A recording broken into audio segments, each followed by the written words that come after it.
and nasty on a Monday. It's the Fast Lane on 101 ESPN with Jamie Rivers and Andrew Marsh. I'm Anthony Stalter. 202 Your Time Check is brought to you by Carlson Jewelers, an officially licensed Rolex jeweler. Is everybody officially done yet? With what? With the Cardinals. Are we good? Yeah. Come on, Anthony. Give your head a shake. Can we start? Can we stop with the whole, well, it's a bad division. Let's not sell off anybody. Well, Anthony, and in fairness, the NL Central is a really bad division. Is it? Or are you just a bad team and you're expecting it to be bad? Well, now, think about what you just said. Mm-hmm. I said it's a bad division. Mm-hmm. Where are the Cardinals located? Fourth. No, in that division. It's a bad division. just a blanket statement. Okay. Yeah. I'm not necessarily asking you guys this because I feel like... Oh, I'm out.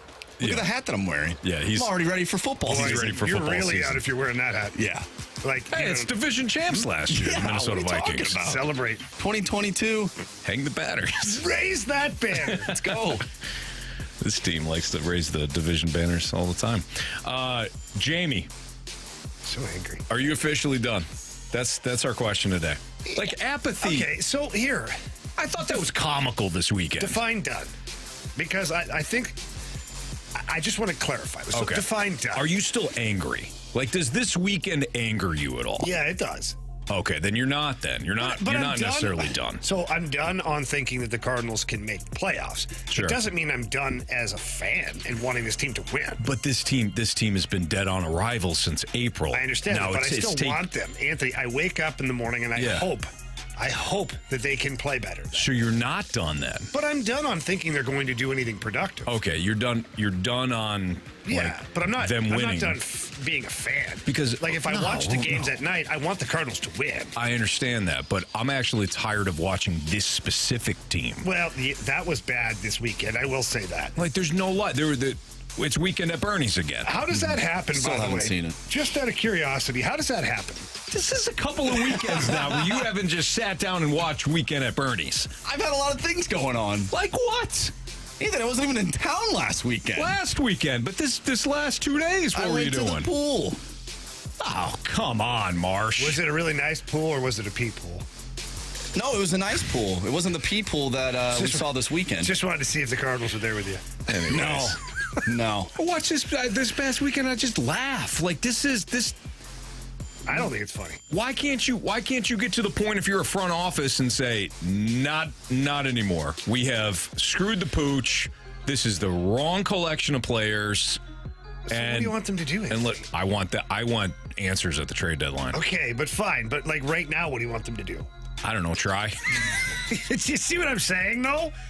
I want them to try. Okay, I do too. I don't know. I don't understand how you win 6 games in a row. You look inspired. Mm-hmm. The group looked inspired, and then that. You know why? This is that team. I know. This is the team, right? In all seriousness, they come out of the gates in the second half. You're right. They win 6 in a row. This is the 2023 Cardinals. They beat up on the Nationals and they beat up on who am I missing? The Marlins. Tried to tell you. The Marlins aren't bad. The Marlins haven't won since. They won yesterday. Excuse me. They beat the Cubs first game. They did. This is where we're at. I know.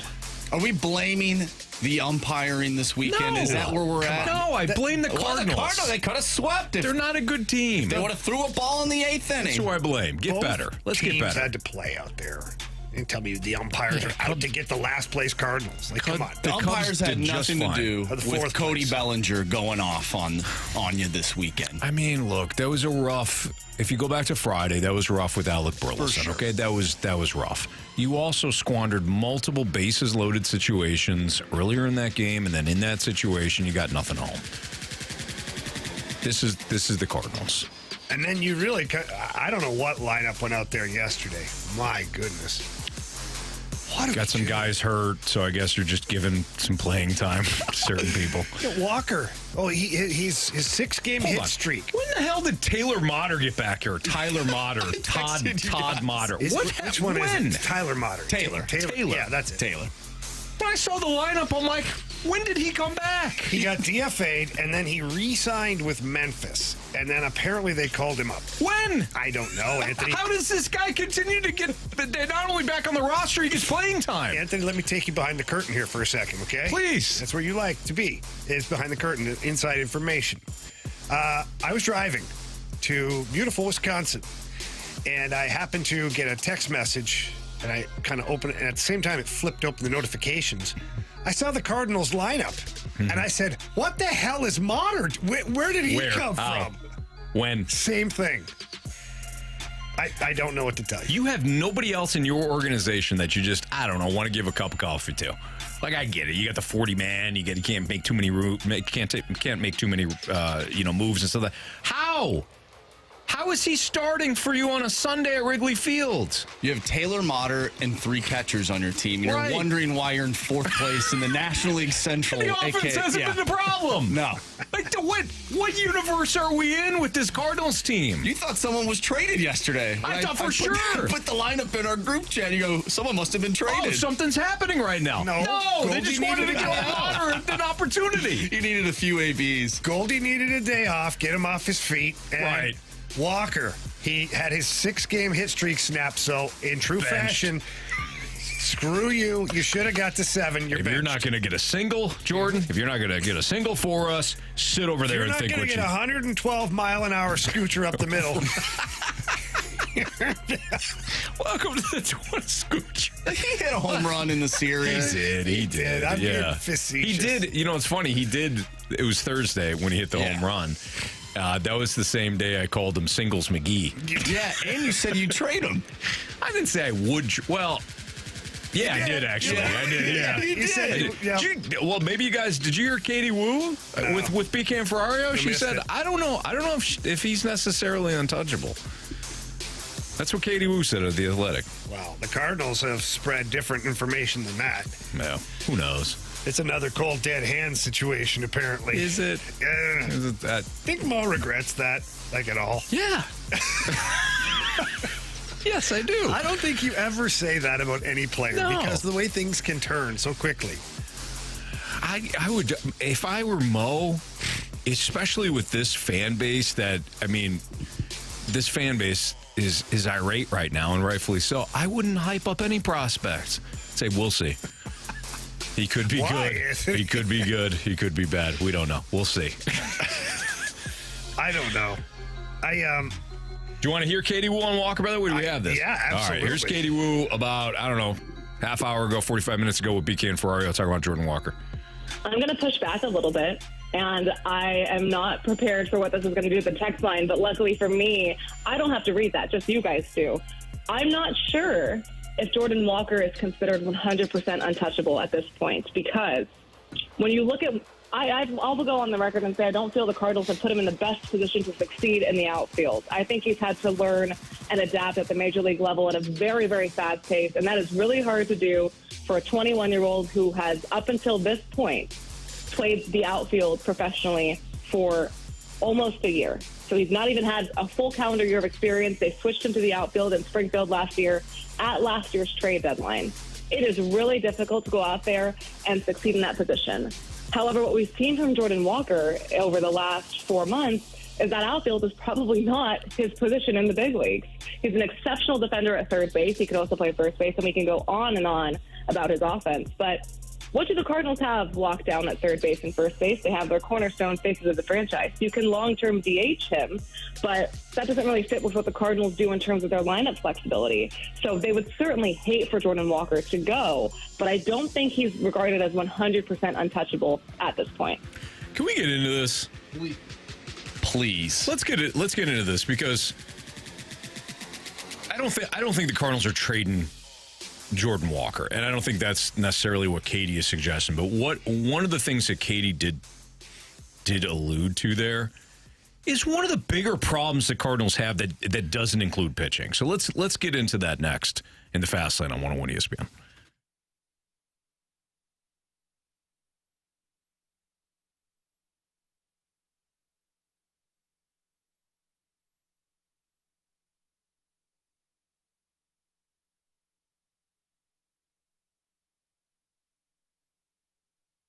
Well, our Cardinals aren't playing well, but going downtown to the Missouri Athletic Club and catching a Cardinals game and, parking at the MAC and enjoying a nice meal at the Jack Buck Grill or, maybe a couple of pops or two, taking the shuttle over to Busch Stadium and then right back to the MAC. It's fun. I mean, the Cardinals aren't having a good year, but I love being a club member of the MAC. I love that that's available to me.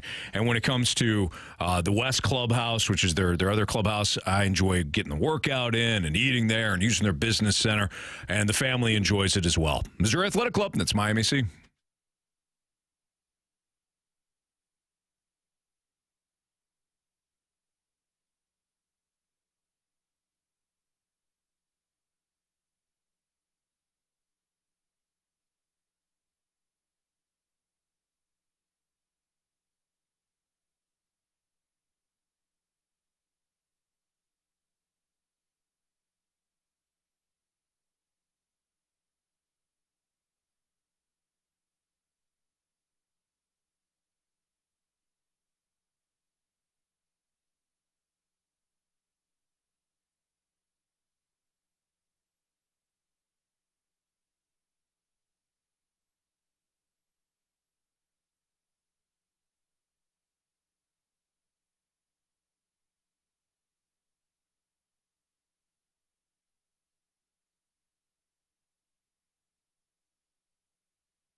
I don't know about you guys, but I'm at the point that I watch the first inning or so and watch our defense beat the ball around, throwing it like a little league team.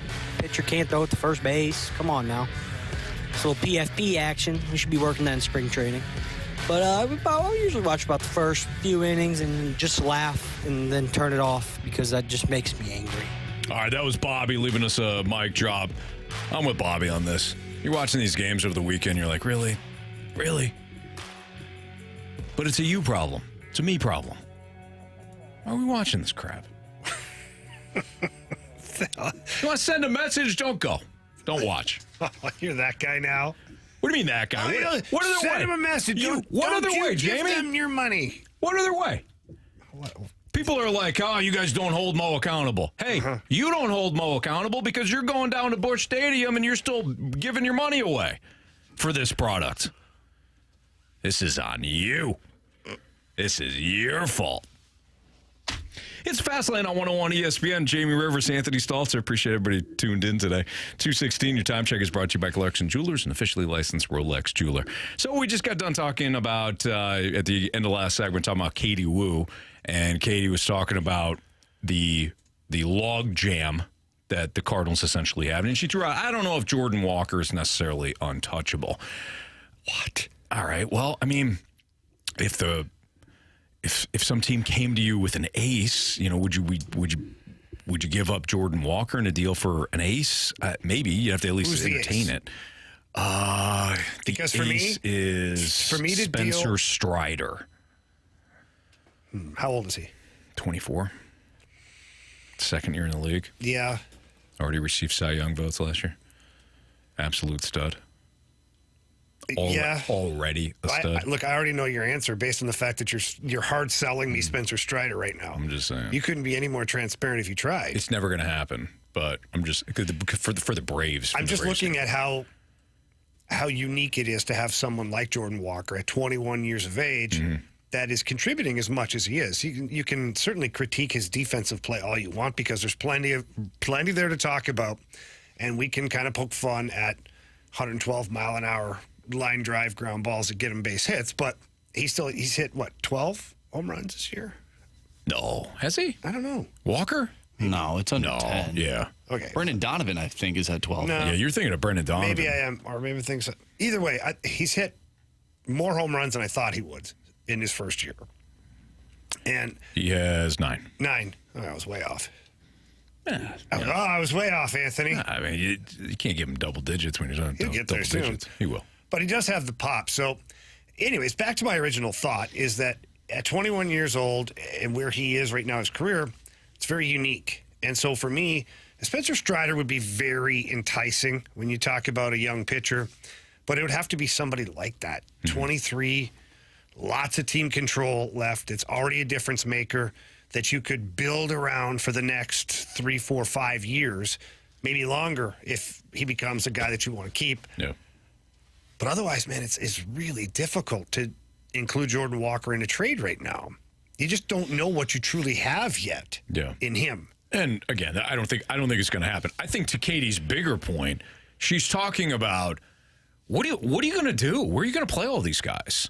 You've got Brendan Donovan, and I'm talking about when everybody's healthy. Okay, don't talk to me right this second because I know Tommy Edmonds on the IL. I know Brendan Donovan can't play anything outside of DH right now because of his. I'm talking about when everybody's healthy.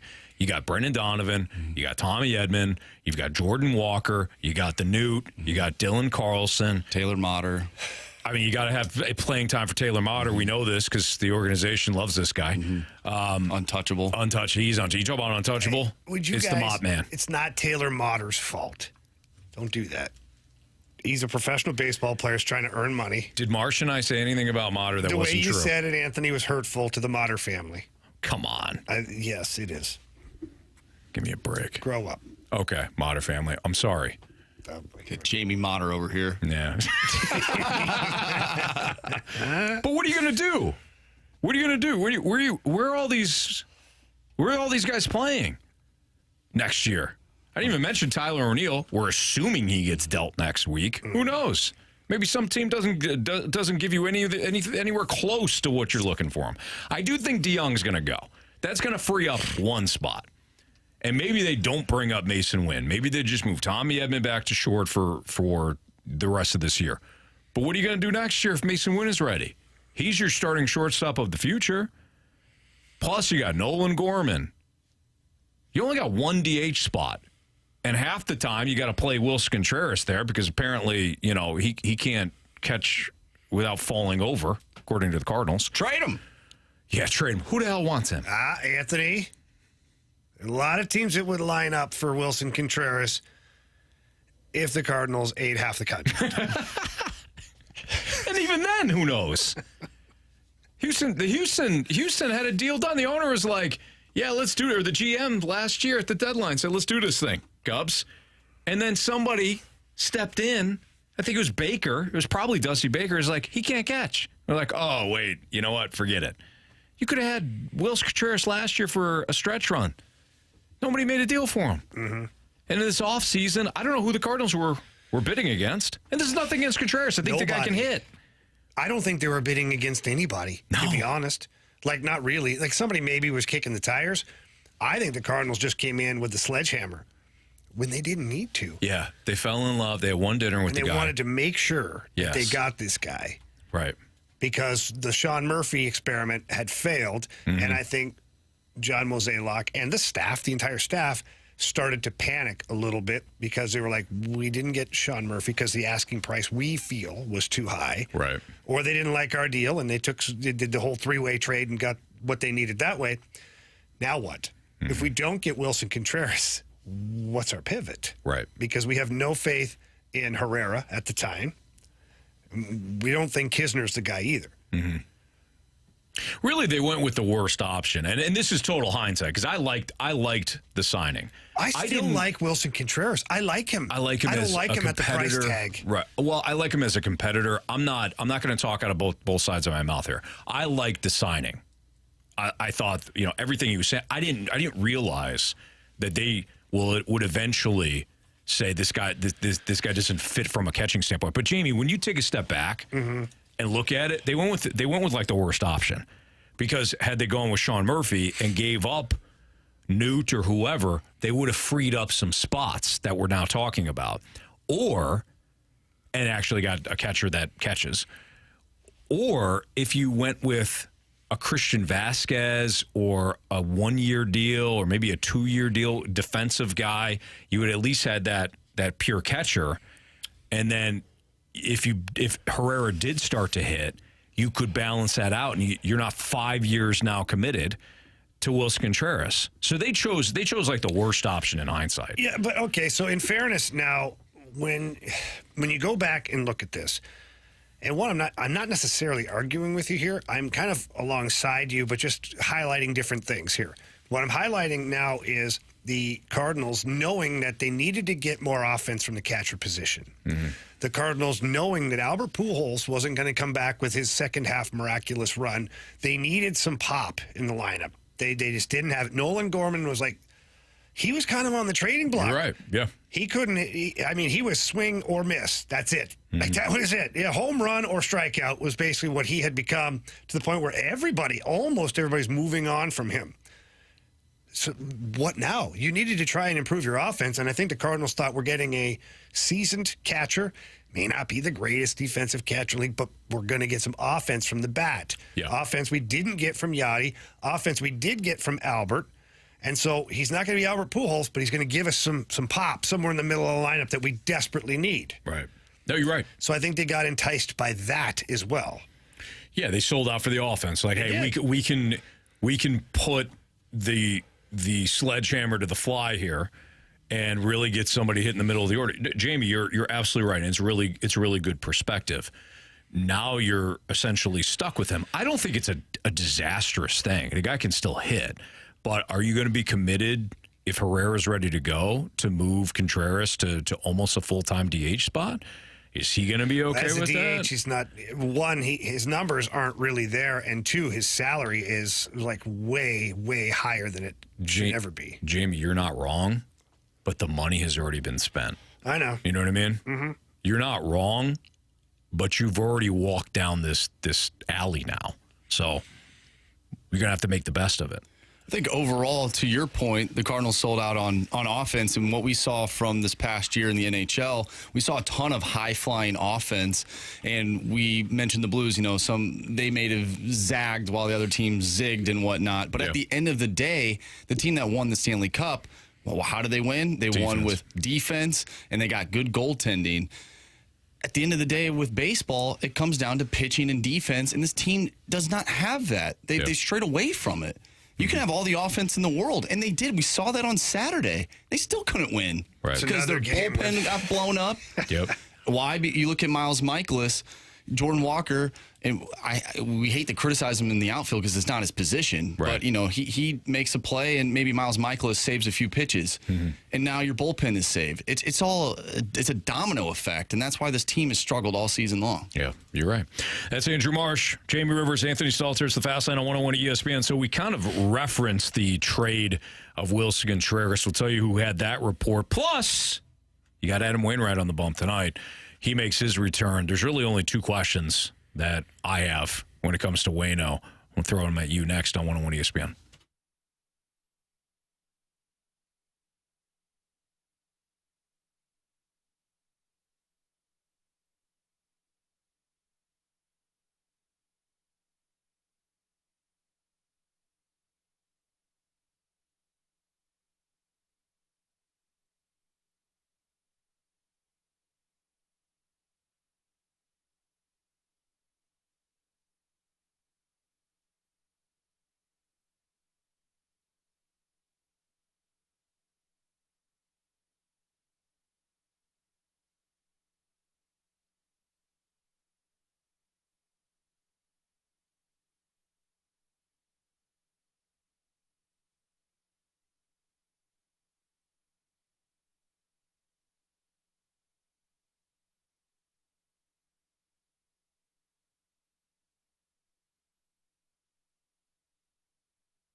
Jamie Rivers, Anthony Stalter, back with you here. I want to talk to you about our good friends over at Mentality. And fellas, you need to listen up, because if you're feeling tired, irritable, maybe lack of motivation, you haven't been looking the way you want or feeling the way you want, you have to get in to visit my friends over at Mentality. Anthony and I did that.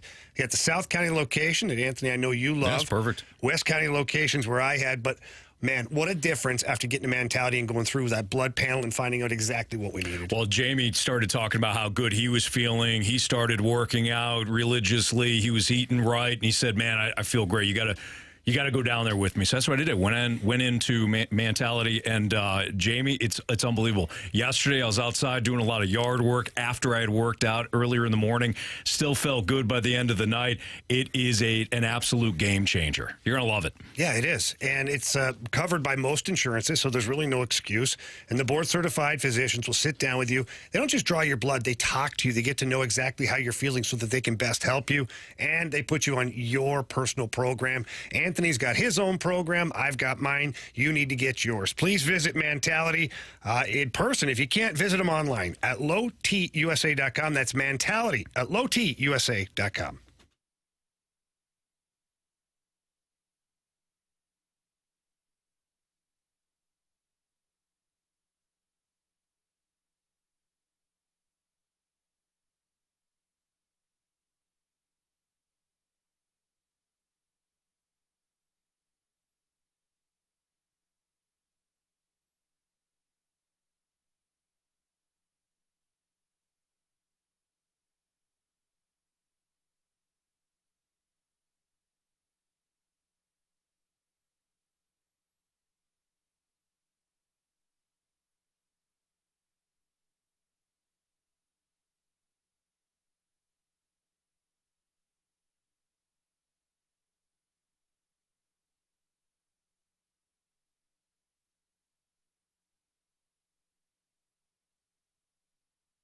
101 ESPN Sports Center.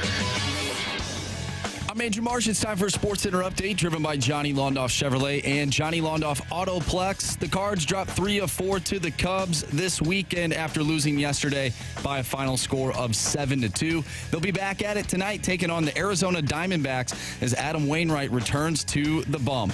8:40 first pitch. Also this weekend, Leagues Cup, City SC lost 2-1 to the Columbus Crew. The group stage will continue as they take on Club America on Thursday, 9 o'clock kickoff. We're continuing our conversation about the Cardinals, and as I mentioned before, Adam Wainwright will dive into his start tonight against the Diamondbacks. That's all coming your way next right here in the Fast Lane.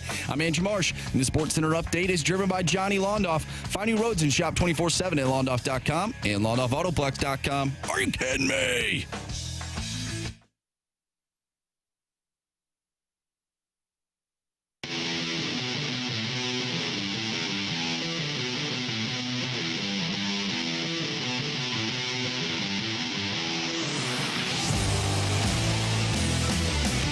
Hey guys, Carlo, Chris.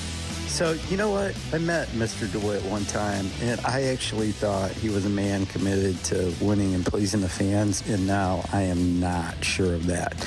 Because there is no way you keep Bowtie in this disaster of a team he created. He didn't create a 2011 team, or what he's got right now. He should just be embarrassed about. That was, well, as you heard, Cottleville Chris here in the Fast Lane on 101 ESPN. This is always a tricky situation, Jamie, because we know, and I think even, I don't want to speak for Chris, but diehard Cardinals fans know that the ownership here in St. Louis, they care. They usually put a good product on the field. But there is this, and has been over the last, I don't know now, 6-7 years, this push and pull with the fan base and how they feel about the organization, the direction, and the vision of it. Jamie, you're a business owner. You own multiple businesses. In fact, you know what it takes to be profitable. And this is a big business. Massive. No owner in any sport gets into professional sports to lose money. And I think that when it comes to a proud fan base like we have here in St. Louis, with either the Blues or the Cardinals, we want to almost romanticize about how the owners are just purely for the fans and the team, Ted Lasso style.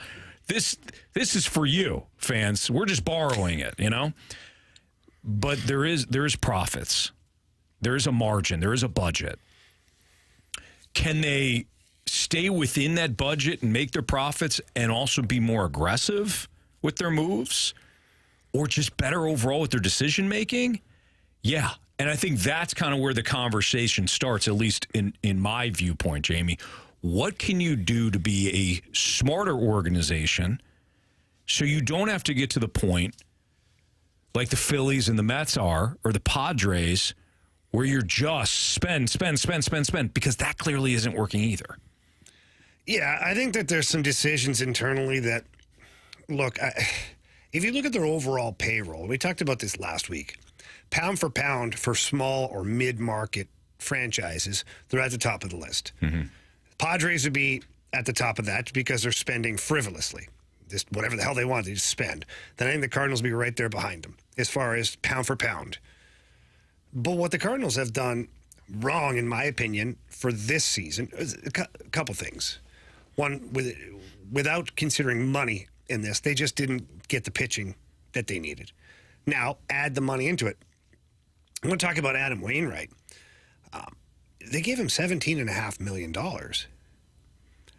I don't know if they needed to do that. I think a $10 million deal would have been just fine. And do you think Adam Wainwright's going to retire 4 games shy at that point of 200 over, $7.5 million? I know it sounds like, well, that's a lot of, it's an exorbitant amount of money. Don't get me wrong. Yeah. But was he going to say, no, I'm just going to ride off into the sunset then because the Cardinals will only give me $10 million? I highly doubt it, especially with the way the season ended for him.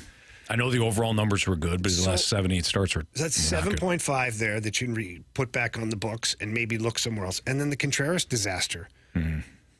Like, did the number have to be that high? Yeah. Like, who were you actually bidding against? Boy, you're right. You're over $100 million on 2 players. Yeah. Yeah, you're right. Because we don't really view the Waino contract as one where you toss in the last offseason. We just think of Contreras. Jamie, you're spot on. So that's when you're in business, you look at ways to, without increasing the price of sales on something, you look for how can I create better margin? Mm-hmm. And you create better margin by consolidating things, right? So right now, if you have Waino and Contreras making up to this $100 million overall, well, that's $100 million. That's found money. Yeah. Now, you wouldn't have been 100 overall because it's 7.5, in my opinion, for Waino. And then you didn't have to spend as much money on Contreras. Maybe you get a little bit less. Maybe you're recouping a total of 12 to 13, maybe $15 million a year. Mm-hmm. That's a pitcher. Yep. It's a pitcher right there that you could have gotten without changing a thing, Anthony. You didn't lose Waino and you didn't lose Contreras. Right. Because you overpaid for both of them. If you don't overpay, you'll be able to put another pitcher in your rotation. Mm-hmm.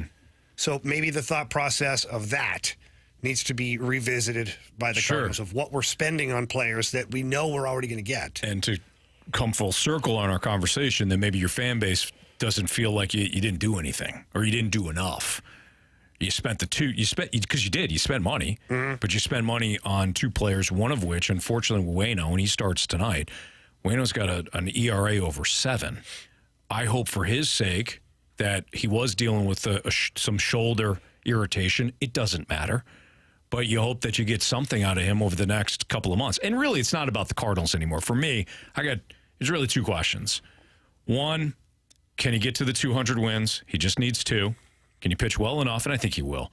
Can he pitch well enough to get the 2 wins to get to 200? And the other question that I have is, will he pitch well enough to get the proper send-off that the fan base wants to give him? That's the only 2 questions I have with Waino. Because it's not about anymore like, well, can he pitch like a 4? Can he do that ship has sailed. Yeah. Can it not look like what it did for much of the first half, where it's just, I'm sorry, it's an utter disaster? Yeah, I'm worried about the latter, to be honest. Sure. And I've been thinking about this actually for a lot of the day, which is weird because it wasn't the fact of like Cardinals baseball. I was just thinking about Waino, and I was like, what if he comes back and nothing's changed? Mm-hmm. What if he gets knocked around? He can't get out of the second inning tonight. Like, now what? Yeah. Because now he's on record. The team's on record. He's on record saying, I was banged up and I didn't know how much it affected me, and now I'm ready to go, and I'm like back to where I was before. And then what if something happens? Now what do you do? Like, as a fan base, you want to send him off, to your point, the right way. But as an organization, too, you have to start looking at some things. Not that you're going to DFA Waino and something, because the season doesn't matter at this point anymore. Because I don't think the Cardinals are not going to make any serious noise in the Central. But I don't know. It's been lodged in my brain, probably just because of being the former athlete. I want him to come back and shove tonight. I would love to see a 7-inning game by Waino where he gives up maybe 1 run, has 3 strikeouts or something. Because I'm not expecting the world, but he just shoves out there. That would be the perfect scenario. You need your Albert Pujols moment almost to help this fan base through this stuff. Yeah, I agree. And I brought this up in the office.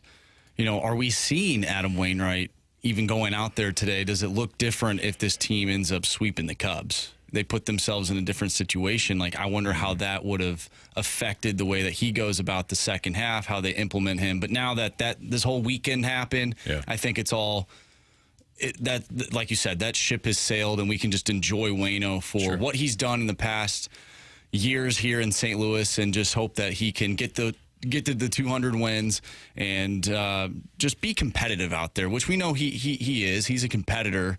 But of course, you'd like to see that ERA go down just a little bit. Yeah, it's an interesting hypothetical that you threw out there. If they swept the Cubs, it's moot now, but would they still throw Waino?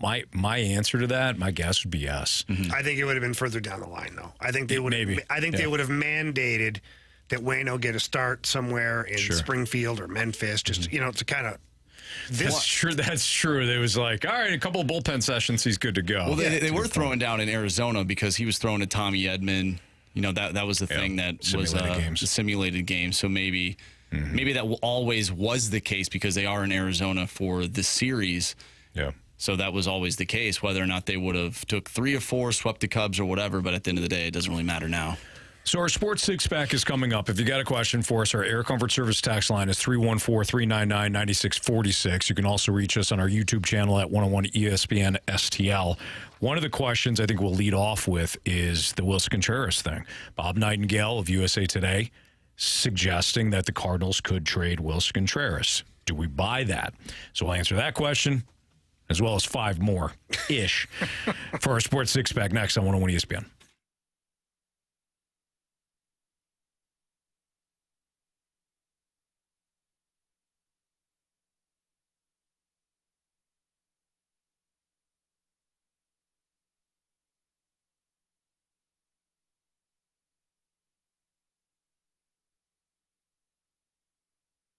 Auto Centers Nissan Herculaneum. Did you go visit them this weekend? If not, you got to head out there. Head out there tonight. They're open. You got Auto Centers Nissan Herculaneum, over 700 vehicles on the lot ready for you to peruse and look at. And if you're looking at a brand new Nissan, great. They've got great deals on new Nissans. They'll give you the financing too.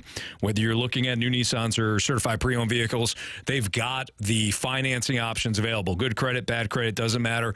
Especially if you have, suspect credit. You don't really know where your credit score is. Auto Centers Nissan Herculaneum, they're going to give you the financing for you so that you make sure that you get the reliable, safe car that you're looking for at a great price and you're able to afford it on a monthly basis. When it comes to Auto Centers Nissan Herculaneum, a couple other things that they do that I love. They give you the 30-day return promise.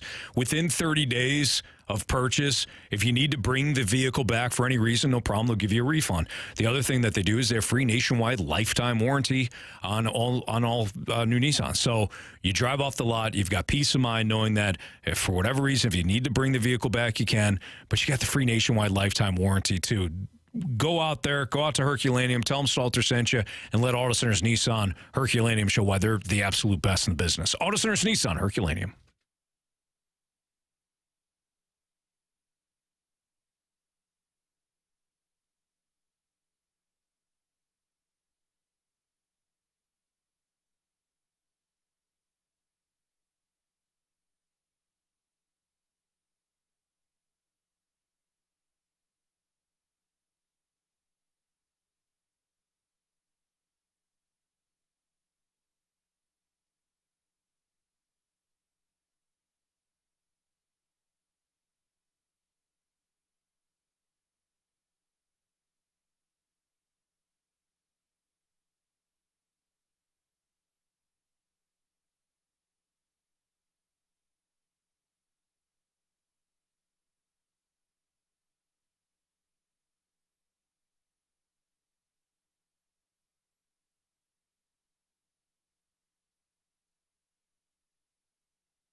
It's time for the Fast Lane to answer your sports questions. I want to ask you a bunch of questions, and I want to have them answered immediately. Asking me all these weird questions. Answer the question. Answer the question. Answer me! The Sports Six-Pack is refreshed by Maggie O'Brien's, your go-to Irish pub in St. Louis for over 42 years.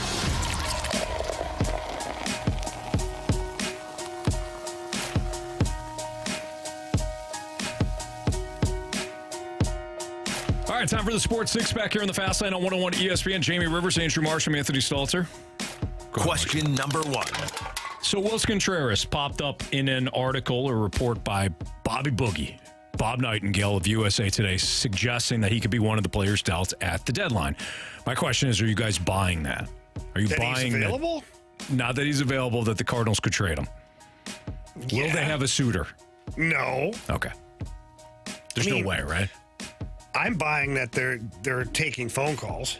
If someone calls and says, hey, we really like that Wilson Contreras that you gave $87.5 million to. We really need a DH like that on our team.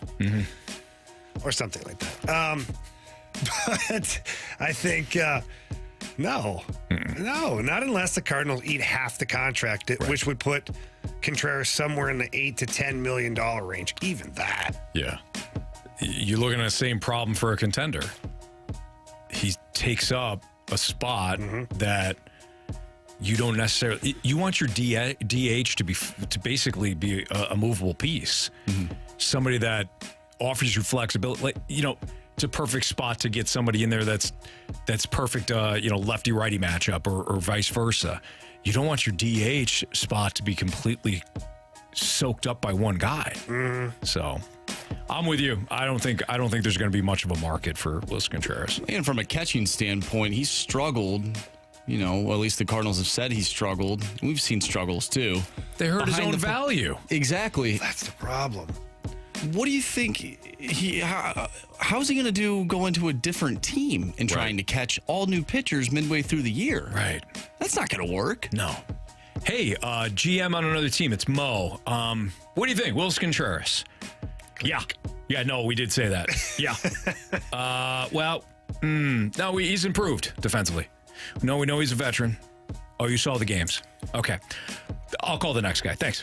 It almost reminds me of like the Torrey Krug situation. You can't really do anything because of the contract. Well, it's even more like the Torrey Krug situation because Contreras apparently has a no trade clause through 2026. For lack of a better word, you're stuck with him. At least he can hit. Where you find spots for him, I don't know. But question number two. From the 314, has this season affected Waino's bid and run for the Hall of Fame? No, I don't think so. He's got the longevity. He's got good numbers. I don't know if he's going to crack the Hall of Fame though. I hope so, but I don't know. You know what? As far as some of the pitchers that have gotten in there, I just don't know if I don't know if I put Waino in that category. But that being said, I'm sure there's got to be some statistics that I'm overlooking that put him like right in the mix somewhere, because otherwise, why would we be having this conversation? Right. Yeah, I'm not good. I've always said this. I'm not great with Hall of Fame discussions, comparing different players, different eras and all that. I will say this. If you're having a conversation about him, this is just my very loose rule on it. If you're having a conversation about it, probably not. Should be automatic. Like, you're just like, hey, this guy should be. Yeah, I just feel like when you're having that conversation, it just, I don't know. There's a lot of people that don't think Yachty should be in. Of course, none of those people are in St. Louis. I think that got smashed last year. I do too. I think people now, in my opinion, are of the opinion that Yachty's a for sure Hall of Famer. Yeah, I think Yachty based on what he meant to the era. You're talking about the best defensive catcher in that era when it still mattered. I think he is a Hall of Famer. And he's making an impact on the team when he's not even here. Right. We're talking about him just as much now as we did a year ago. 100%. Yeah. Question number three. From Office Depot Kevin. Hey guys, just wanted to know, how do you guys like the camera setup? I haven't noticed that much, honestly. I honestly, I don't really think about it. I don't know. From day one, Anthony, we talked about how we're not going to change anything. Right. Because we're like, well, sometimes we go like, hey, one more question with an interview or a guest, or, oh, we've got to wrap it up, or, oh, I don't want to be caught doing it. I don't care. We decided we don't care. We're taking you behind the scenes here. What you see on the camera for YouTube is what we're doing here in the station. So if we do something stupid, you get to see it. If we do something great, you get to see it as well. It is what it is. Probably more so the stupidity of it, but yeah, we're dumb. We make jokes. We laugh. No doubt. I do think the cameras do add an element. Like when we're clearly joking, I feel like we all, the segments before we had cameras, the segment would end and we're laughing, and then we'd look at the text line, and the text line, because I don't know, we sold it in some ways. They think we're being serious and they can't see us, but now with the YouTube cameras, there's been a couple of segments that we've done where I feel like that now you're kind of in on it. You realize we're joking. You realize we're going Anthony? Over the top. It's a joke to you? This is all a joke. Yeah. The Cardinals season, yeah. No, this whole thing. The show, Yeah. yeah. Wow. Anthony doesn't respect the cameras and how they're supposed to stay where they're at. No, he got reprimanded the other day for making sure all the listeners got to see, and the viewers got to see the geese that were walking They didn't, by. actually. They got to see a 2x6 because the camera wouldn't make it all the way around. Well, these cameras should, Yeah, But yeah, Drew did reprimand me. He was ticked off. You should have heard what he said about you when you weren't around. I believe it. Well, I think he said it all to my face. And then I looked at him and You tell him you're sorry? I said I was sorry. And then I started walking away. Did you feel that way? Oh, boy. And then I closed the door. It's nice of you. All right. Question number 4. From the 618, Jamie, just watched the movie Miracle for the first time recently.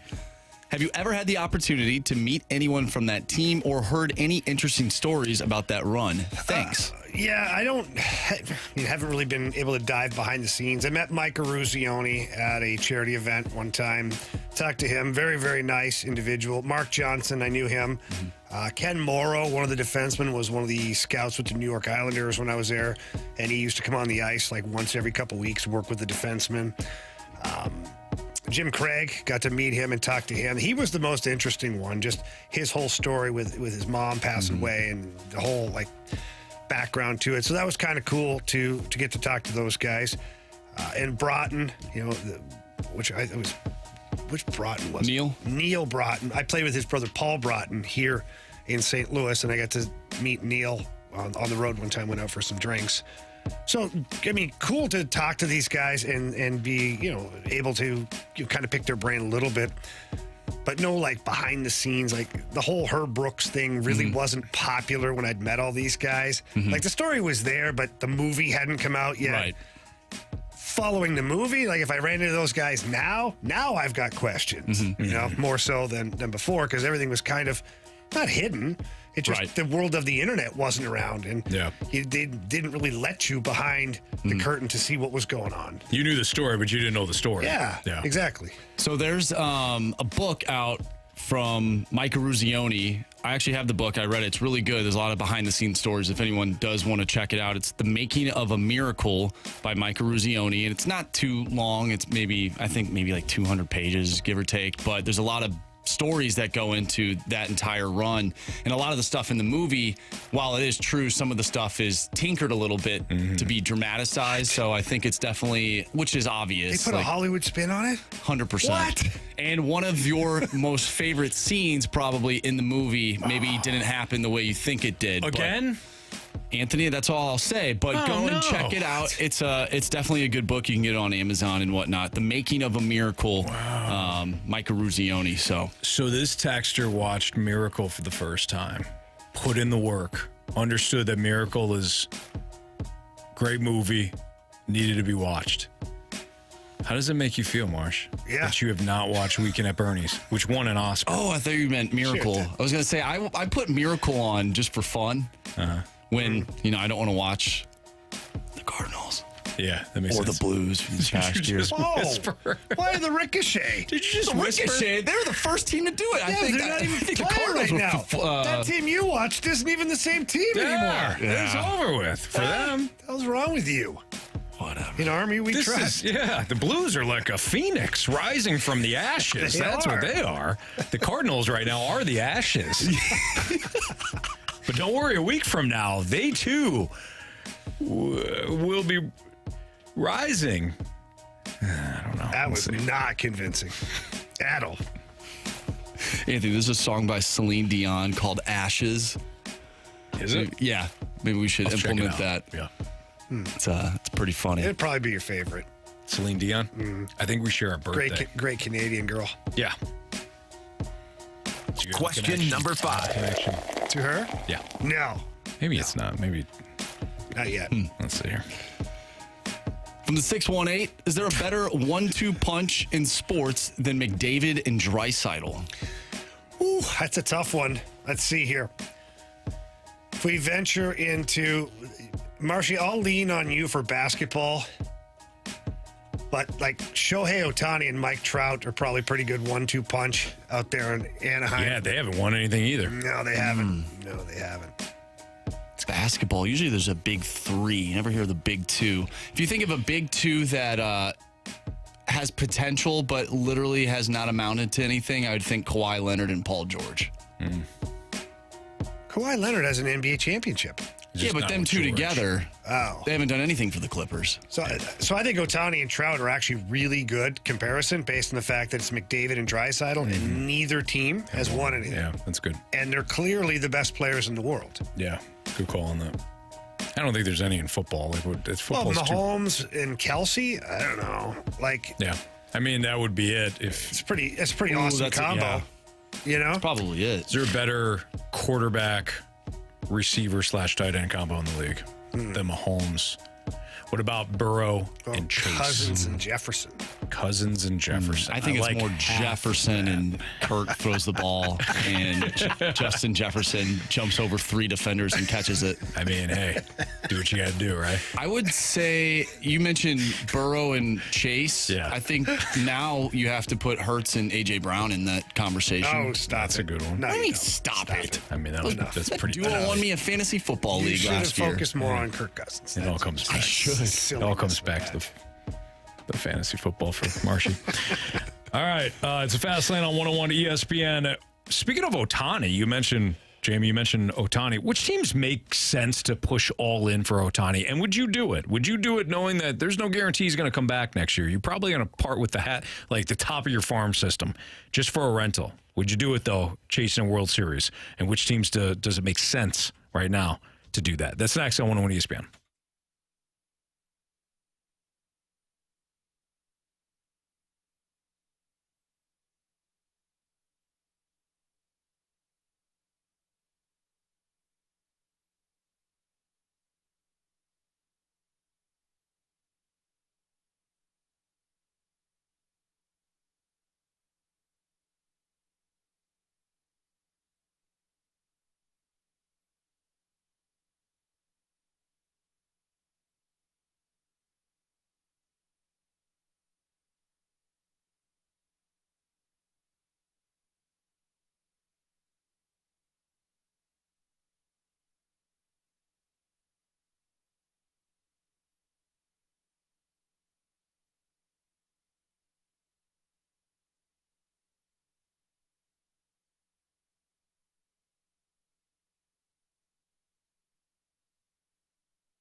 Hey,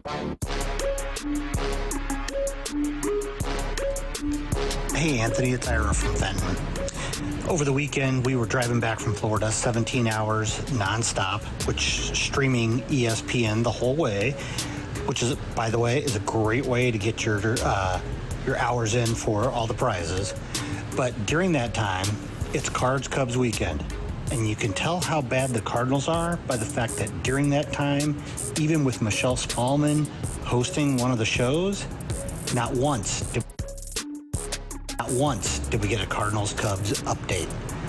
We never got anything that said they were delayed. We never got anything that said a score. They were completely gone. They've gotten so bad that they don't even get a mention with their biggest rival. And even with the New York bias, of course, of ESPN radio, that there would be some sort of mention, to Ira's point, there'd be some sort of mention if the Cardinals and Cubs were good. Like if this was 2016, 2015, they'd be updating you a little bit because at least that rivalry would be relevant. But right now, it's not. What? It's not. No, not at all. I'm talking about from a national landscape, not here. Well, not here in Chicago, because No. I think they'll always be relevant there. But from a national standpoint, why would you update a game between two teams that are third and fourth place in the worst division in baseball? Yeah, it makes no sense, right? Yeah. And I understand Ira's point on it, and thank you for listening, by the way. But if you're ESPN and you got all the NBA stuff that you got to get through too, Well, now it's NFL. thankfully, Yeah. because if you're going to choose either NBA or NFL, right? Yeah, I'm with you. The Worldwide Network, though, they will be doing, I'm sure, a lot of discussion on Shohei Ohtani. Now, the latest on Ohtani is that, just as you would expect, the Angels are entertaining trading him. John Morosi not even entertaining, they will. John Morosi of MLB Network reports the Angels have discussed Ohtani trade scenarios with teams in recent days. No word on which team specifically the Angels are discussing right now, but the Angels have lost 6 of their last 8 games. They're only a handful of spots off a playoff spot, but Jamie, to what you just said there, they have to deal Ohtani. My question is this. Which teams make sense right now to part with the top of their farm system to go after Ohtani? Because he will shift the entire landscape of the postseason playoff picture, right? Or the postseason picture, I should say. Why? It's not like he's an impact player. There you go. At 2 positions. Or pitcher. Yeah, exactly. But which teams make sense to do so? Well, I think the Texas Rangers make a lot of sense for me. I like that one. I circled that last week. What sparked it was we had Jesse Rogers on here, and he kind of, I don't know about you, I won't speak for you or anybody else who's listening. For me, it like jarred my brain in a different direction when he talked about the Tampa Bay Rays being a team. Yeah. Because they really don't care. They've got their pool of prospects is deep, and they know they're not going to re-sign Ohtani. Yeah. So that kind of got my brain spinning a little bit. One run. And when I looked at Texas Rangers, I'm like, my gosh. Mm-hmm. Can you imagine that team with Ohtani? It would make a lot of sense. They're actually a team that would consider re-signing him because they have the pockets. Yeah. So who knows, right? Yeah. But even if they don't, they've got a pretty good pool of prospects that they can offer up. They have some current players that have value that they could ship the other way. Mm-hmm. It's a deep roster. And if you add Shohei Ohtani, I mean, that's a team that could go on and win it. And they've never won it. I love the Rangers pick, Jamie. Look at the landscape of the American League right now. The AL Central, you could just throw right out. No offense to the Minnesota Twins or the Cleveland Guardians, but only one team is going to win that one. Mm-hmm. So you've got the Twins. Let's just say the Twins win it. Twins aren't going. They're not going all in. No. They're the Twins. Okay. Then you look in your own division. The Houston Astros are right there, and they're banged up. Okay. So there's 2 ways to look at that. It's when they get healthy again. Yordan Alvarez and Jose Altuve. They're both hurt, Jamie. So when they get healthy, the Astros they're going to be not only nipping at your heels, they're going to be competitive. They're going to be full throttle. But they're down right now. And the Astros don't have the prospects, at least not the pitching prospects, to get a deal like this done. So the Astros, as great as they are, they're kind of primed for the taking this year. Because we're only talking about this year with Ohtani. Mm-hmm. Then you look at the AL East. The Rays make sense for what we discussed. You know which team doesn't make sense to me to take on Ohtani? The Yankees. No, Yankees for sure. No, because the Yankees aren't good enough. The Orioles. It doesn't? No, here's why. Why? You've got all that young talent in the most competitive division in baseball. Why part with that talent to make one run when you know the Yankees will always retool, the Red Sox will always retool, the Blue Jays will now always retool, and the freaking Rays are always going to be good. No matter what their salary is, they'll always be good. I'm not parting with my good young talent to make a half-season run for Ohtani. Well, and, it doesn't make as much sense as the Rangers do. They have 6 top 100 prospects in Major League Baseball. I'm not parting with that right now. It's a lot. And are the Orioles really going to make a run for it?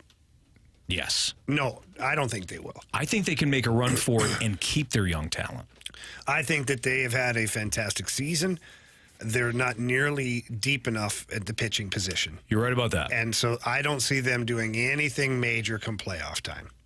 I think the Orioles. I'm sorry, Anthony. Well, maybe they do pivot, but it's not. It's not for a guy like Ohtani, though. I'll take that more than the Sharks or something. Yeah. No, I didn't. I just meant, I'm sorry about your Orioles. Yeah. One team that I do look at, another bird team. What about the Blue Jays?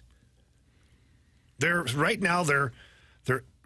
what, in the wild card. Yeah, 6.5 out in the division. But they're in the wild card, and they desperately need a pitcher because Alek Manoah has been nowhere to be found this year. He's on milk cartons. Hey, he had one good start like 3 starts ago.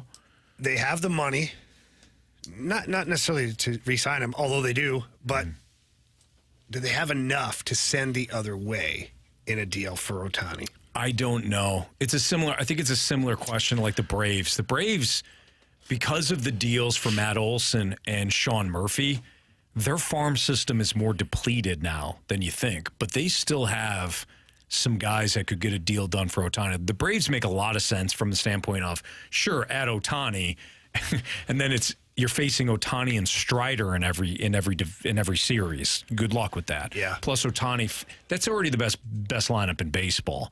You're going to have to remove a really good player to put Ohtani into that. Yeah, you'll have to lineup, take right? an offensive player and sit him on the bench. So the Braves do make a lot of sense. They don't need him, though. Well, you can always take that use back, Ohtani. Marshy. Yeah. I'd be like They saying, don't need that'd him. be like someone saying, Ohtani. you don't need McDavid. Yeah. Like, come on. That's a good point. To trade your entire farm system for him, though? You're already locked and loaded right now. You've already paid these guys. You paid Harris. You paid Olson. You paid Murphy. You paid Acuna. You paid Albies. You paid fair. Riley. You paid all these guys. Yeah, you're already committed to this thing. Yeah. This is your team. What about the Giants? I don't know anything about their farm system. I have no idea. So the Giants have just started to rebuild their farm system. They're also using a lot of their guys right now because they have to. Yeah. Matos is their top guy. They also have a pitcher, Harrison, that is supposed to be a stud. Do they really want to part with it? Because they don't have. Keep in mind the Giants are like they're all young guys and 1-year deals. That's it. And if they want him, they'll just spend for him in the offseason. I wonder if the Giants make more sense in the offseason. Yeah, if they're willing to fork out that money to Carlos Correa, Aaron Judge, like you can take all that money they didn't pay those guys and give it to Ohtani. Yep. Can I throw one against the wall here that makes no real sense but makes total sense? Only if we can guess. Yeah, go ahead. So it makes no sense, but it totally makes sense for this team. All right. Let's play 3 questions, Marsh. Sure. Okay. American League or National League? National League. I have an idea of who it is. Well, then ask him a question. We still got 2 questions. Is the color red? No. Okay, there we go. Okay, well, we eliminated that. You were thinking the Reds. I was actually. Yeah. Okay, last question. Do you have one more? No, I want you to ask. Are they a current division leader? No. Okay. All right, Marsh, you ready? Wait, hang on. I like this game. I need a visual. So you just keep talking. If I give you Anthony. a visual, that's the answer. Phillies, Marlins, Mets, no Reds. Well, Phillies wear red. They're not, yeah. Marlins. So we're looking at the Marlins, the Mets, and we just talked about the Giants, the Padres. I think it's the Padres. It makes sense. It doesn't make sense, but it does make sense because they're already pot committed. I'm going to say the Padres, Marsh. They're not. Oh, like they're already overextended. Yeah. So what's one more? The only team that I could think of that a team that just never wins. They're competitive. They just never win. They have basically 1 year to kind of go in on it with their pitching. Would be the Milwaukee Brewers. But they're in first place. We've already eliminated them. That's true. So yeah, I guess maybe the Padres. Padres, final answer. I don't think it's them. Bam! Yes. He got it. You're right, though. You're right. They're 5.5 They make no back. sense, but they do make sense. 5.5 back in the wild card. Good call. You have to, honestly, you'd have to look at it and go, Shohei Ohtani's worth 5 games at least. Yeah. With the starts that he's going to have and the offense that he's going to bring, we're already completely over budget. We already don't have enough back patters to tell all the stars they're amazing out here. Right. Let's add one more. Yeah. And in fact, adding a star of that magnitude almost regulates the pool. You're right. Because nobody else can sit there and act like they're a big dog when the biggest dog in the entire sport is now on your team. That's a good call. So the Tatis Juniors, the Machados, and anybody who's got a little bit of like ego or flair to them, what are you going to do? Oh, you're better than Ohtani? No, then shut up. You got a pretty dynamic 1-2 punch over there with Ohtani and Blake Snell. And what's his name? Darvish is your third. And, Musgrove. Musgrove. That could be a dangerous, and we talk about pitching. We always talk about the Padres. Like, you look at them on paper, they're outstanding. But that team was only a few wins away from a World Series last year. You got Juan Soto. Yeah, I mean, Come on. It's gross with talent. Xander Bogaerts. Yeah, you're right. You signed Bogaerts. So you got Soto, Bogaerts, Machado. Here's the Ohtani, problem, though. Cronenworth. You already got rid of all your good players, and they're in Washington right now. You did the same thing last year for Juan Soto. You already depleted your farm system for Juan Soto to do exactly what you did last year. But you may have some World roster Series. players. You may have some current roster players making good money that go the other way. Because the Angels might say, hey, look, we can't afford Ohtani at $60 million. Right. But maybe we can afford 3 players from the Padres that equal $60 million. That's interesting. And now the Padres have gotten rid of maybe some of their juggernaut contracts that they're like, and now they have the option of re-signing Ohtani if they want or walking, and now they've regulated their salary. Jamie, you're crazy, but you're crazy like a fox. Thank you. A fox is crazy? Yeah. Blues Bites next on 101 ESPN.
Anthony, our guy, Ron, the Wizard of Comfort over there at Swiss Air Heating and Cooling. He's got so many great things going on. And, of course, look, the bottom line is if you are in the market for a brand new HVAC unit, your first phone call goes to Swiss Air. Absolutely. They're the best in the business. But what if you just want to maintain what you currently have so that you don't have that disastrous day where everything falls apart? Well, right now, Ron, the Wizard of Comfort, he's got the $69 Magic Tune. That's a 29-point cooling system check to ensure your cooling system doesn't break down in the STL heat. I can tell you from experience, it wasn't even summertime yet. Started to get a little bit hot. My AC went out. all I had to do is sign up for the Magic Tune. Our guy Ron sent out the team. Swiss Air Heating and Cooling got me up and running again. And I will never go without the Magic Tune again. Or Jamie, how about $35 right now for any service call? You know better than I do, man. You pick up that phone, you call about any sort of service call to any other company when it comes to your AC or your furnace. What are you getting right away? Oh, it's about $100 just to receive this call. Oh, yeah. Everything's $100. You get any sort of service team out to look at it, not Swiss Air and Ron the Wizard of Comfort. $35 right now for any service call. Normally, as we just talked about, $95. So they're cheaper as it is, right? $35. You're not going to beat that for any service call. So if you are having issues right now, $35. They'll come out, Swiss Air will come out, look at your AC, to make sure that everything's running properly. If it's not and you do need a replacement, they've got portable AC units that they can bring into the house. Wonderful. They've thought of everything. Mm-hmm. All you have to do is give them a call at 636-978-7800. Again, that's 636-978-7800, or visit them at SwissAirSTL.com.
All right, I think I called them Blues Bites. So let's take a bite out of those Blues Bits here in the Fast Lane on 101 That ESPN. doesn't sound very good, Anthony. That does. You know what, Anthony? Coming from you, it actually makes a lot of sense. Thanks, Jamie. Go ahead, Marshy. All right, guys. Fans can now vote through July 31st for who belongs in the second induction class of the Blues Hall of Fame. I'll go through some of the names from last year's 2023 class. You have Red Berenson, Scotty Bowman, Bernie Federko, Bob Gassoff, Glenn Hall, Brett Hall, Dan Kelly, Al McInnes, Barclay Plager, Bob Plager, Chris Pronger, the Solomons, Brian Sutter, and Gary Unger. This year, the voting list includes Al Arbor, Wayne Babich, David Backus, Jeff Brown, Kelly Chase, Pavel Dimitra, Grant Fuhrer, Barrett Jackman, Curtis Joseph, Mike Liut, Adam Oates, Larry Patey, Jacques Plante, Rob Ramage, Jimmy Roberts, Brendan Shanahan, Alexander Steen, Keith Kachuk, Pierre Turgeon, and Tony Twist. What are your guys' thoughts on this year's class of players to vote on? Well, that's a lot. A lot of names that I just listed out there. Yeah, How many get in? What's that? How many get in? Well, I don't know. I don't know if they have a specific number because last year was quite a few. Look, here's the way I look at the Blues Hall of Fame right now, which, by the way, I'm so glad that the Blues are doing this now because it does give a chance for franchise players that weren't Hall of Famers to to be recognized because they were great St. Louis Blues players. That means, and you know they mean a lot to the fan base. Yeah, and I'm hoping that the Blues follow a little bit different criteria than what the Cardinals follow for their Red Jackets. Like the Red Jackets, almost every player was like a Hall of Famer or a borderline Hall of Famer player. The Blues so far, with the induction of Bob Gassoff last year, who was just a tough guy, really tough defenseman. You know, his life ended tragically too soon. But also Bobby Plager. Bobby Plager was never a Hall of Famer. Yeah. I mean, he was with his storytelling. But but if you're a Blues fan. So I'm hoping that that's kind of the way they continue to, where individuals that had an impact on this franchise, whether it was on the ice, off the ice, in the locker room, you know, whatever it is, that they're recognized. And I do feel that it's too soon for me to be putting names like Backus, Jackman, Steen, like they'll get their jackets in due time. There's absolutely no doubt in my mind they're all quality individuals. But let's back it up. For me, it's like let's progress through the eras first. You know, we get the 60s, short-lived there, but then the 70s, the 80s. I feel the 70s and the 80s should be represented here in this class. And if you want to go back even further, like Jimmy Roberts, I don't see why Jimmy Roberts or how he's not in the upcoming class. One, he was a player here. He was a coach here. I mean, just the individual. We talk about characters of the game. This guy, I could tell you stories, Anthony, for an hour to 2 hours about Jimmy Roberts. I mean, I've never met an individual as unique as Jimmy was. I loved him so much as a coach and as a friend. And, you know, he was the very first St. Louis Blue player to be picked up by the Blues. He was a captain here. So that's a guy that I really like. You know, I think a guy that's getting overlooked, quite honestly, is Bruce Affleck. You look at Bruce Affleck, we call him the Godfather. And it's because he's been in charge of the Blues alumni for so long, and he still oversees all of this stuff that we do with charity stuff and contributions and appearances. Without Bruce Affleck, your Blues alumni may not be what it is today, as far as, because it's easy to kind of go your own way and forget about doing things. Bruce keeps everybody really kind of pulled in together. So I feel like Bruce Affleck's a name that should be out there, if not in this class, certainly maybe next year. But there's so many awesome names. Again, I just hope they do it in eras, because to put in an Alex Steen right now ahead of a guy like Jimmy Roberts, it's like chronologically, you're like, I just don't know how this works. Yeah. Steiner will get his chance. Barrett will get his chance. Jax knows that. Sure. Guys, Vince Dunn signed a 4-year, $29.4 million contract with the Kraken after having a career high in goals and points last season. Dunn avoided arbitration. How does Vince Dunn's contract compare to the Blues defenseman, and is he a player that you wish you had back? I don't know. That's a tough one. It's a tough one because, you know, at the time when Vince Dunn was left available, he was your number 5 defenseman, I believe. Yeah. You could only protect 3 defensemen when you had that come up. And Vince Dunn was not going to be one of those guys. So it's not like you regret. It's not like it was a bad trade. Because I think at the time you had Petro, Parayko, and Falk were your 3 guys that you protected. Yeah. In no universe is Vince Dunn getting protected over those 3 guys. Yeah.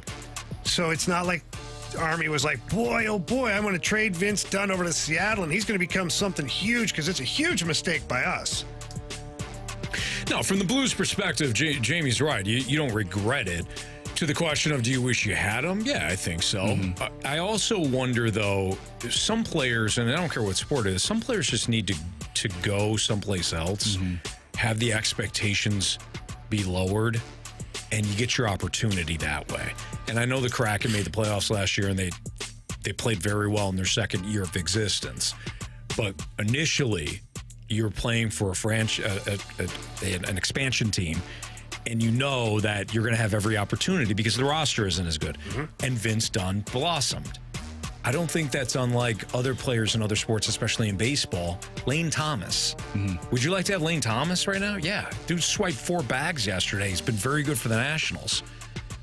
Was he going to do the same thing here in St. Louis? I just don't know. And I hope it's not a situation like we're going to see with Dylan Carlson. Dylan Carlson goes somewhere and he blossoms because he finally gets a full-fledged opportunity and guys leave him alone. The team leaves him alone. So, but that's how I view things with Vince Dunn. You're right, and I stand corrected. It was Krug, Parayko, and Falk, but at the time you just signed Torrey Krug. Yeah, too. right. Either way, you weren't picking Vince Dunn over Torrey Krug. Yeah.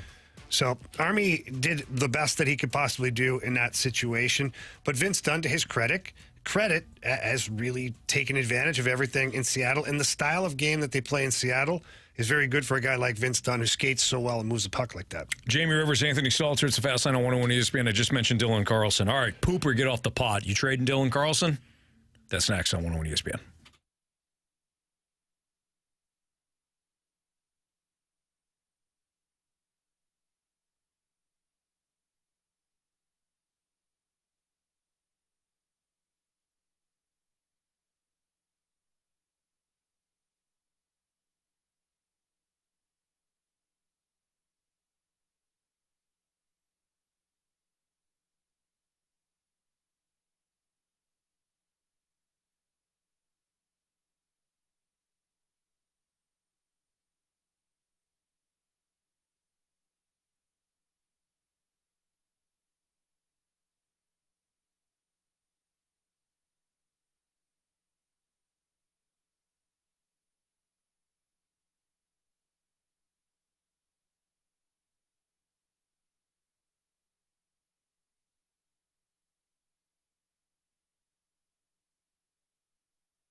ESPN Sports Center.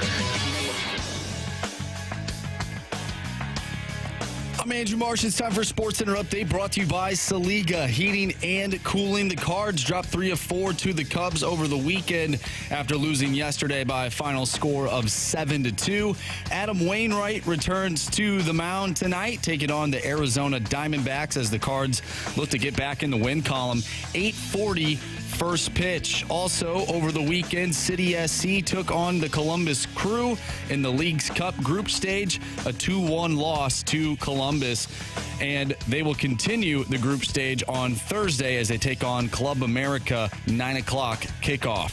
I'm Andrew Marsh, and the Sports Center Update is brought to you by Saliga Heating and Cooling, independent American Standard heating and air conditioning dealer.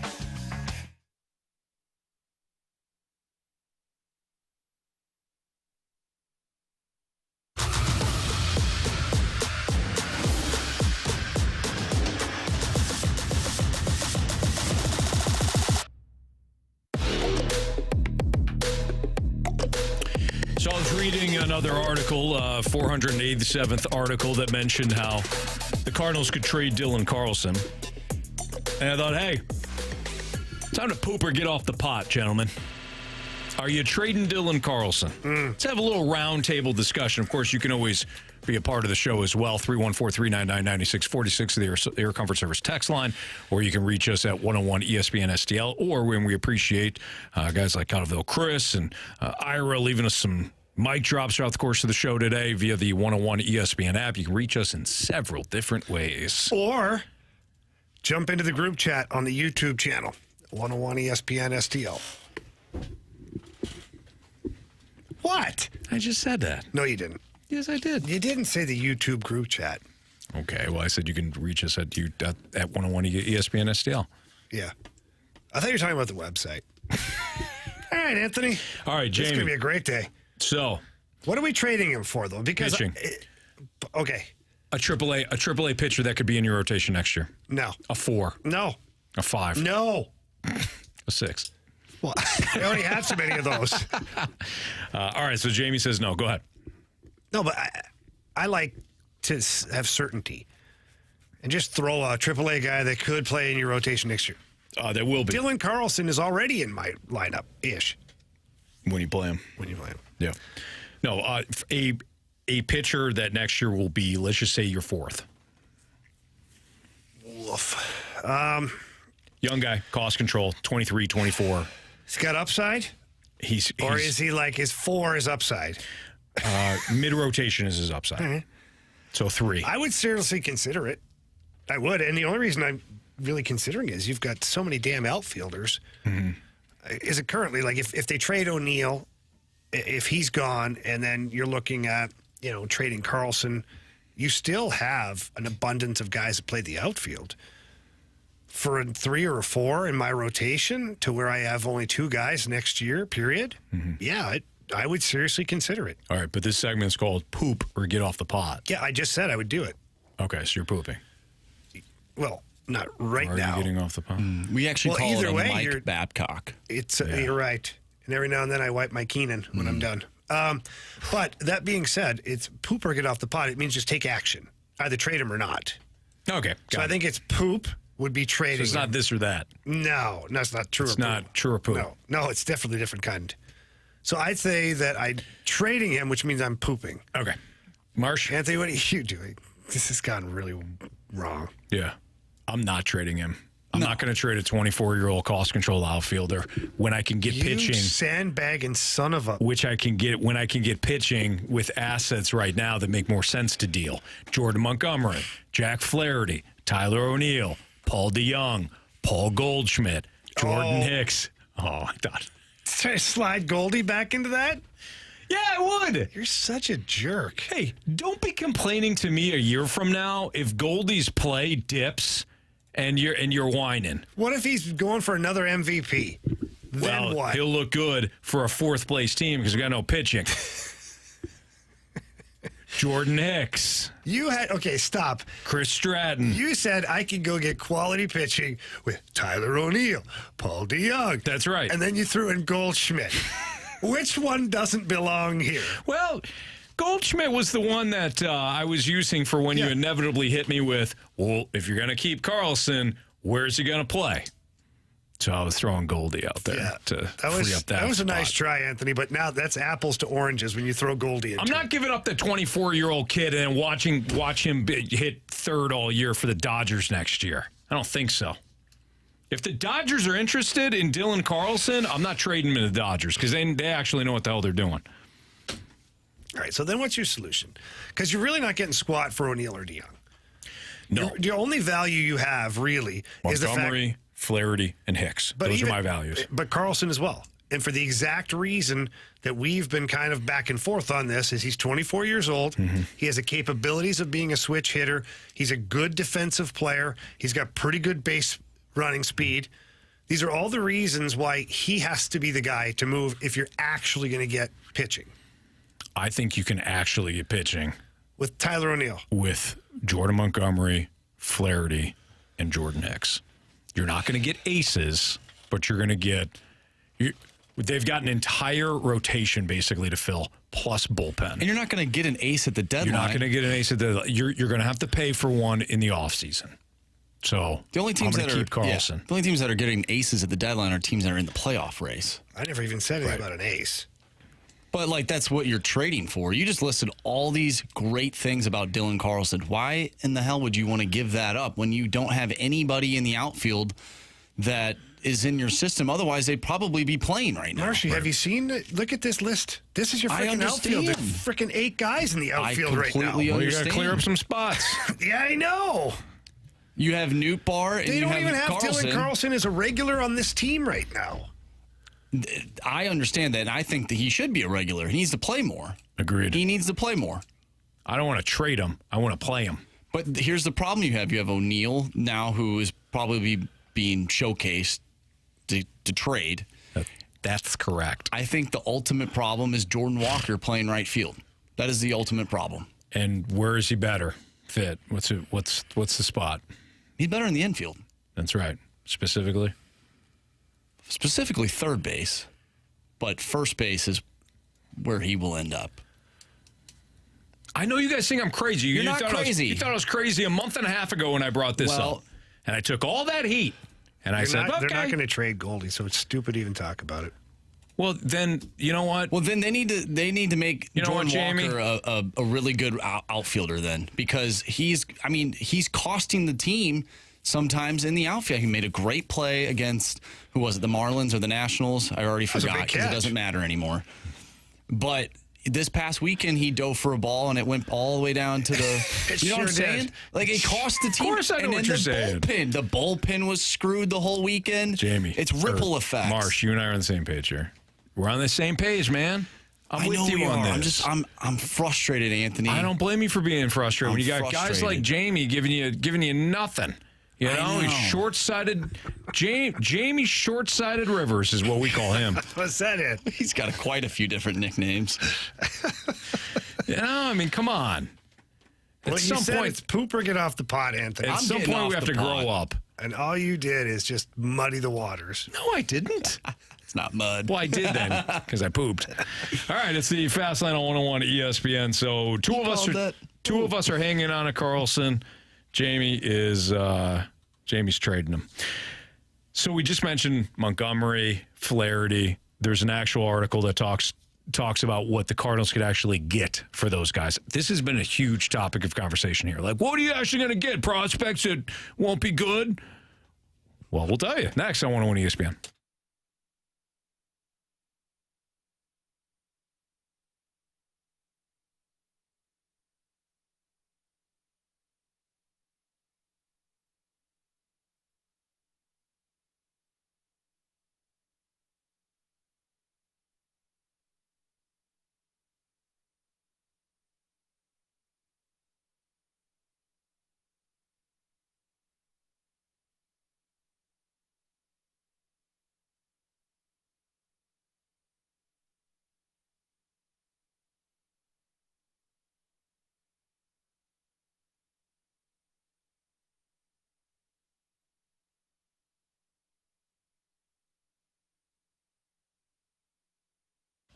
Jamie Rivers here, and I want to talk to you about Gloria Lou. And if you're a homeowner right now, specifically about looking to sell your home, why risk working with just any agent hoping to find the perfect buyer? Get to know Gloria Lou, because Gloria already has the buyers, and Gloria also has the cash buyers who will buy your home as is with no hassles, no repairs, and you even choose your closing date. With over 20 years of trusted experience, Gloria Lou, owner of Your Home Sold Guaranteed Realty, is St. Louis's real estate expert. Just ask the James family in St. Charles City, the Glovers in Florissant, the Monroes in Chesterfield, and so many more families who trusted Gloria Lou and her amazing team. So please, if you're thinking about selling your home, get it sold, get to the closing table by using Gloria Lou from Your Home Sold Guaranteed Realty, and all you have to do is give her a call at 314-325-6888. That's 314-325-6888, or visit GloriaHasTheBuyers.com. Conditions do apply, Gloria. Oh.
Biggest problem the Cardinals have is they're indecisive.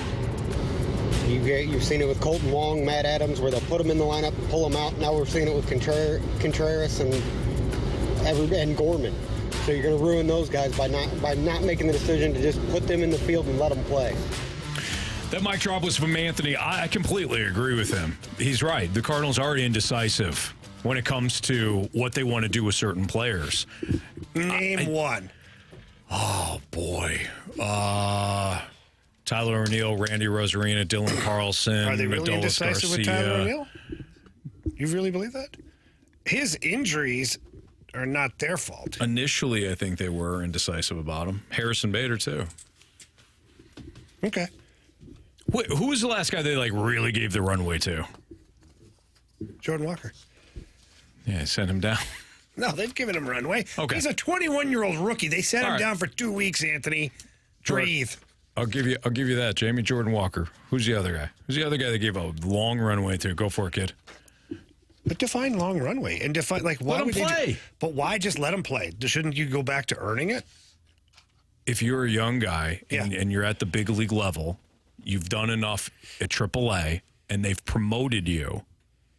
Isn't the big leagues about learning how to make adjustments? Anthony, you yourself said that the big leagues are not a developmental league. Correct. So, correct. I don't understand what you're trying to get. You know what the Reds should have done? They should have sent down Elliot De La Cruz when he was 1 for 30 a couple of weeks ago. They should have. They should have just set him down. The young man needs to reset. Oh wait, now he's raking again. It's the big leagues. Uh-huh. You're gonna have to make adjustments. Yeah, I agree. Can't get all these guys. To your point, you can't put them all in bubble wrap. No, I agree.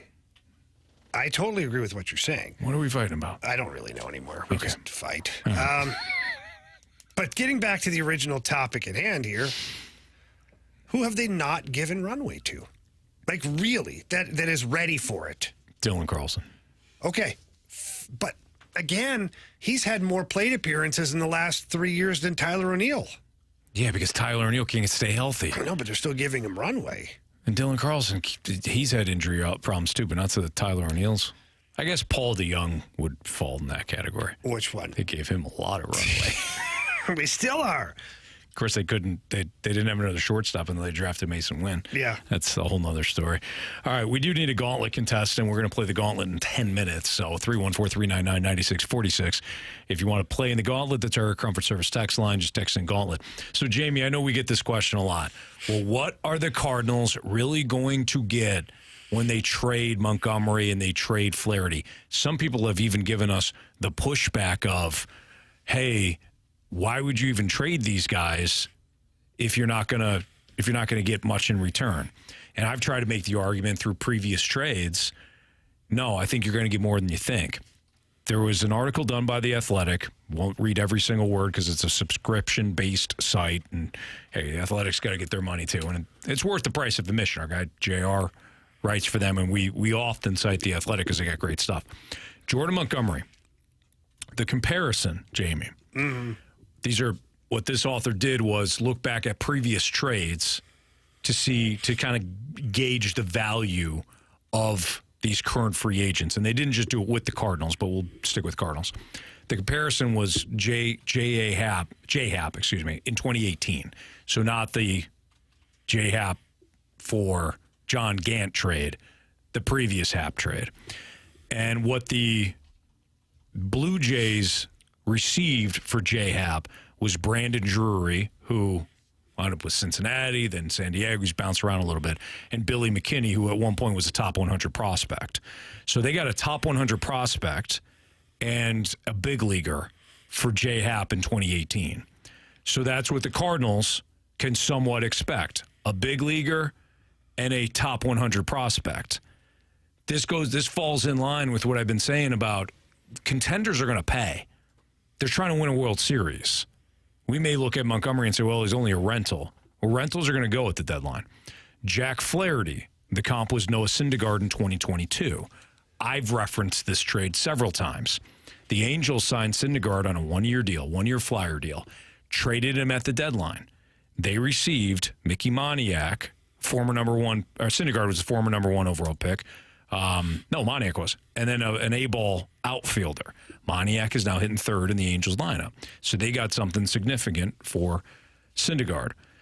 Carlson, they talked about what was owed. They didn't really have a comp for him unless they grouped him and Lane Thomas in the same deal. Looks like that's what they did. They compared it to the Tommy Edman deal. I'm sorry, the Tommy Pham deal, from 2018. Pham fetched Genesis Cabrera, Justin Williams, who's an outfielder who didn't really pan out, and then there was another low-level prospect that they got. So that's kind of what you expect for Carlson, although I think that's really low. And then, is there anybody else? Jordan Hicks. Craig Kimbrell in 2021. He goes, this is a stretch here. When Kimbrell went across town from the Cubs to the White Sox, he was one of the sport's most accomplished closers in the midst of a revitalized season. Hicks has none of that, but since taking over the closing role in St. Louis, 26-year-old has been electrifying with a 1.93 ERA since June 14th. Like Kimbrell, the period of dominance follows some rocky times you're more willing to ignore when you're just hoping to ride the momentum for another 2 months. In exchange for Kimbrell, the Cubs brought back Nick Madrigal, a top 25 prospect who played well in the majors before suffering a season-ending hamstring injury, and Cody Hewler, who is a controllable big league reliever. You're going to get something. You're going to get something from Montgomery, Flaherty, and Hicks. You may get 3 players that are going to be on your big league roster in the second half this year and next year that are cost-controlled. That's why it is vital that the Cardinals sell. So I kind of wanted to do that. We've talked about it, Jamie, but when a national writer does it, I think it's interesting. Any thoughts on that? No, just confirms just what I've been thinking. Mm-hmm. And you. I mean, the path here has to stay the same. Yeah. Can't get confused by a sudden spurt of 3 or 4 games in a row. Right. You just have to make sure you maximize the value of what you have on your roster so that next year doesn't look like this year. Exactly. It's the bottom line. Yeah. It's the bottom line.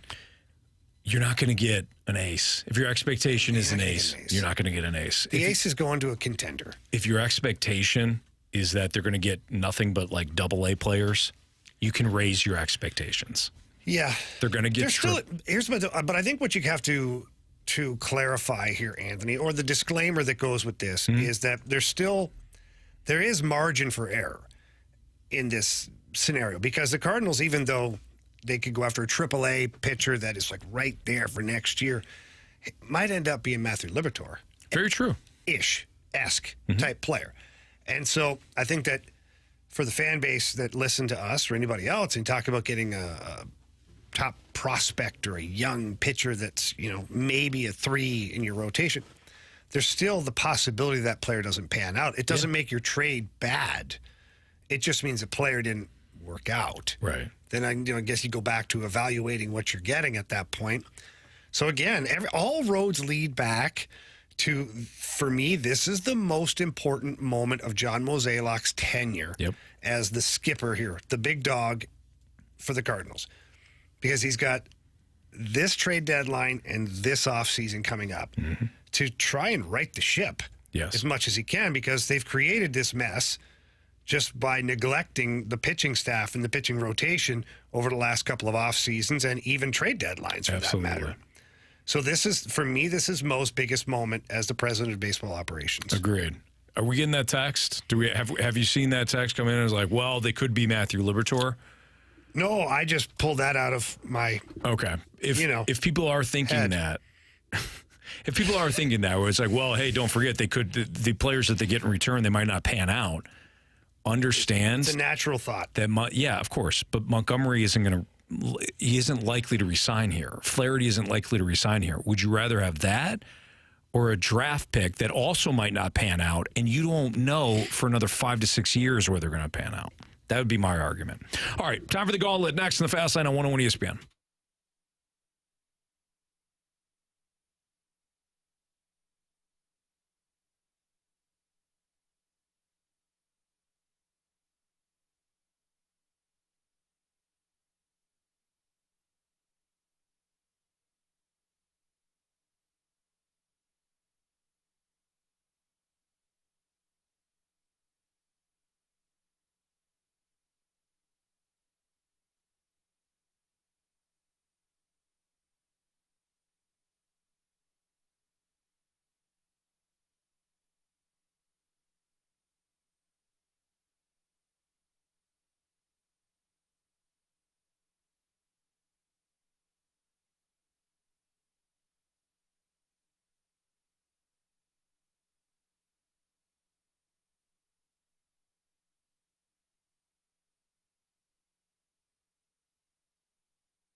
one challenger. Can you master the gauntlet? Brought to you by Master, your hometown source for business communications for more than 30 years. Visit masstour.com. 401, your time check is brought to you by Carlson Jewelers, an officially licensed Rolex jeweler, with Jamie Rivers and Andrew Marsh. I'm Anthony Stalter, and Luke is our latest contestant for the Gauntlet. What's up, Luke? Hey, how's it going? We're doing great, man. How are you? Not too bad. Sweating like a you-know-what in church. Yeah, like a hardworking person in church. I got you. Yep. I got you. Yeah. Luke, first time in the Gauntlet? First timer. Okay, congratulations on getting through. Who would you like to take on today? Andrew Marsh, Jamie Rivers, or the Anthony Stalter? Let's go with Marshy. Marshy's up. Oh, Marshy's a target. There we go. Yeah, A little redemption. I'd love to say Jamie in hockey, but I'm going to put that off a few days. If you want hockey, you take me on. Because the wheel loves hockey for me. Like Yeah. 1 in 7. All right, Luke, go ahead and tell Marsh to spin the wheel, and then we'll tell Marsh to get the hell out of here. Sound good? Spin that wheel, Marshy. All right, Luke. So, what are you hoping for? Hockey or random? Okay, hockey or random. Hockey or random? We don't get a lot of people who are craving hockey. Or random, for that matter. Let's see what we got here, Football Jamie. is probably my nemesis, I'd say. Oh, well, Luke, I'm going to give you one guess. What do you think it landed on? Football. Yep. I mean, that sucker stopped right when you were saying that. It slowed down in hockey. I thought we were doing hockey, and then it just went 2 notches further into football. Sorry, Luke. But I think one of the reasons that you picked Marsh today is that he got a goose egg last week with the Gauntlet trophy on the line. So you never know. Let's see what we can do. Yeah, Marsh has got it. Here you go, Jamie. Here's the launch codes for you. Oh, thank you, Anthony. All right, here we go. Luke, you know this already, but for those that don't, Luke and Marsh are going to get the same 4 questions today. Marsh is in our cone of silence. Luke goes first. Marsh goes second. All 4 questions are football, since that's what the category spun to. Not necessarily NFL football. No, just football. Yeah, football. Each question is worth 2 points, unless Luke or Marsh ask for the options. Then those questions are only worth 1 point. You ready, Luke? I am. All right, here we go. Who was the last Jets quarterback to throw for more than 3,000 yards in a season? Who was the last New York Jets quarterback to throw for more than 3,000 yards in a season? Not that I would know that one, but Mark said that brain dump happens when you get online or get on the actual show. So True. Let's go with options, please. Sure. Sam Darnold, Mark Sanchez, Ryan Fitzpatrick. Sam Darnold, Mark Sanchez, or Ryan Fitzpatrick? Let's go with C, Ryan Fitzpatrick. Final answer. Okay. All right, Luke, question number 2. The year after the St. Louis Rams won the Super Bowl, which team defeat... I'm Ron Burgundy. All right, let's try this again. Grant, you're fired. Question number 2. The year after the St. Louis Rams won the Super Bowl, which team defeated them in the wild card round 31-28? Go options again. All right. Was it the Carolina Panthers, the New Orleans Saints, or the Minnesota Vikings? Carolina Panthers. Final answer. All right, Luke, question number 3. The first time the Oakland Raiders won the Super Bowl in 1977, which team did they defeat 32-14? Go with those options again. All right, no problem. Minnesota Vikings, Baltimore Colts, Philadelphia Eagles. Let's go with B, the Baltimore Colts. Final answer. All right, Luke. Final question. Who is the only franchise to win consecutive Super Bowls 2 separate times? Let's go either Patriots or Steelers. Let's go Patriots. Final answer. All right. All right, let's bring back Marsh from the Cone of Silence. Luke, how you doing? Oh, I'm doing my best. Hopefully a lot of those guesses were correct. All right. Well, we'll see here. Marsh making his way back in from the cone of silence right now. Marsh is kind of timid. A little timid coming in. Timid. Usually he's got the chest all puffed out and stuff. Not today. He's got his Minnesota Vikings hat on. Was that from last year? Yeah, this is from last year. I think. Hopefully he didn't take his water sip. Well, he just did. He just did. The timing for you, Luke. Marsh, as you were walking out and into the cone of silence, Luke goes, "Football, quote, is my nemesis." Oh. And then the wheel, which is very vindictive, I think. I think the wheel listens and the wheel hates people. Always listen. Yes. Well, it did on Friday because I said I did not want random. And it came up random. Random's my worst category. Yeah. Today, your category is football. Okay. Luke's nemesis. Jamie, tell him. Well, you better pack a lunch, buddy. All right. Marsh, question 1. Who was the last Jets quarterback to throw for more than 3,000 yards in a season? Wow. 3,000 yards in a season.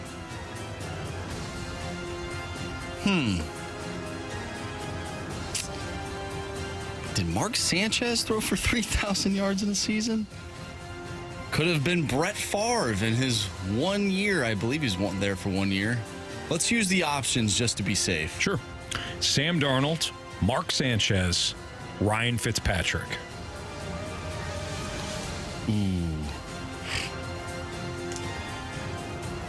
I'm going to go with Ryan Fitzpatrick. He's the only guy on that list that screams, hey, I can actually throw the ball downfield. What? So I'm going to go Ryan Fitzpatrick, final answer. USC Trojans just taking a hit there. I mean, well, got both of them all in one swoop. Yeah. Wow. One foul swoop. Yeah, All right, question number fell swoop. 2. Is that what it is? Is it Anthony. fell? I'm just getting everything wrong. Hey, today. No, you're fine. Hey, Yeah. dial it in here. I It's think a Marsh. gauntlet. I think Marsh is doing a great job. I just want to tell him that. Question number 2. Yeah, I shushed you. Luke is. Are you going to read the question or not?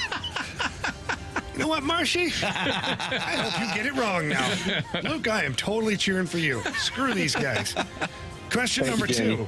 The year after the St. Louis Rams won the Super Bowl, which team defeated them in the wild card round 31-28? All right, so the year after they won the Super Bowl, well, that would have been last season is when they would have lost in the wild card round. Oh, wait, you're talking about the Rams in St. Louis. Can you reread the question? Oh, my goodness. Oh, my goodness. The year... Are you going to listen? Yeah. All right. The year after the St. Louis Rams yeah, I wasn't listening. won the Super Bowl, which team defeated them in the wild card round 31-28, Andrew? This is incredible. All right, well. So the year after, that would have been the Giants-Ravens Super Bowl. Oh, man, I was a young lad during this time period. Who was it? I feel like I just saw this score not too long ago for some reason. The Buccaneers come to mind. Let's use the options. Your options are the Carolina Panthers, the New Orleans Saints, or the Minnesota Vikings.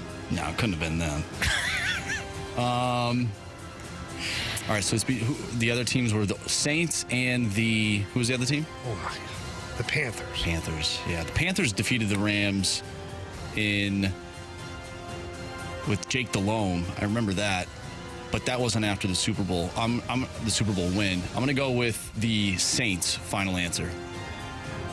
Question number 3, Marsh. The first time the Oakland Raiders won the Super Bowl in 1977, which team did they defeat 32-14? Say that one more time. The first time the Oakland Raiders won the Super Bowl in 1977, which team did they defeat 32-14? 1977 Raiders. I don't know. Let's use the options. Minnesota Vikings, Baltimore Colts, Philadelphia Eagles. 1977. Well, I mean, let's just go with the Vikings. I don't know. I wasn't a fan at that time, so I don't really remember. But well, Marcy, you weren't alive at that time. Yeah, the Colts. He wasn't. I feel like the Colts would have been in no, I was not a different conference than I remember watching that game. Right, the Colts would have been in a different conference. Who was the third team? Vikings, Colts, Eagles.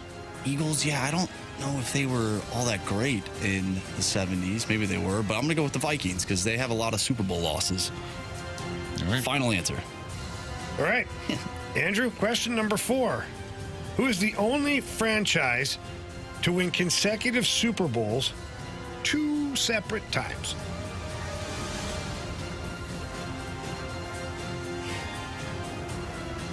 So, team that's won consecutive Super Bowls, I mean, the Patriots come to mind. It's the only team I can think of. They have 2 different dynasties.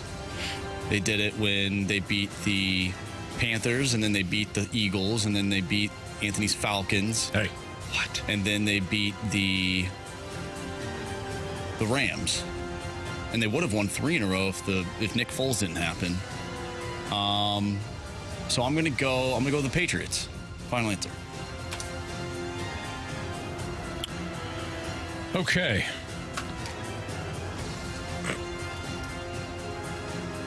All right. You okay, Anthony? I don't. Let's start with that. Let's start with that did question. Did you write it down properly, or did you need me to take over? No. Let's. Let's go over this. Who's the only franchise to win consecutive Super Bowls 2 separate times? Luke, you said the Patriots without using the options. Marsh, you said the Patriots without using the options. Correct answer is. Well, the Patriots certainly were one of those teams. But the Pittsburgh Steelers. Yeah. The Patriots didn't. Oh, the Patriots. Who's the only franchise to win consecutive Super Bowls 2 separate times? I mean, the Patriots had to. They won in 2003 and 2004. Yeah. They beat the Seahawks, and then they beat the Falcons back-to-back years. And they beat right? They won in 2016 and lost to the Eagles. Oh, maybe they didn't. Maybe they didn't.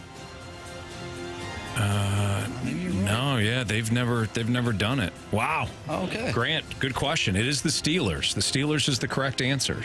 Who is the only franchise to win consecutive Super Bowls? That's what I was doing. I was looking back, and I thought maybe we had what's going on there. We had an error, but it's seized up. We don't. No. Well, I'm like the Patriots had to have done it. Well, they didn't. Anthony. Yeah. Okay. Next question. So they would have one loss. It hurts. I had a lot of tough times as a Patriots fan in recent years. Yeah, I'm sure. All right, 0-0 tie between Luke and Marsh. Who was the last Jets quarterback to throw for more than 3,000 yards in a season? Luke, you said Ryan Fitzpatrick. Marsh, you said Ryan Fitzpatrick. Correct answer is... SpongeBob SquareHead, Sam Darnold. Old Lego head himself. Yep. Sam Darnold, in 2019, he threw for over 3,000 yards. So we still have a goose egg. I don't know. Who knows? All right, the first time the Oakland Raiders won the Super Bowl in 1977, which team defeated them? Which team did they defeat 32-14?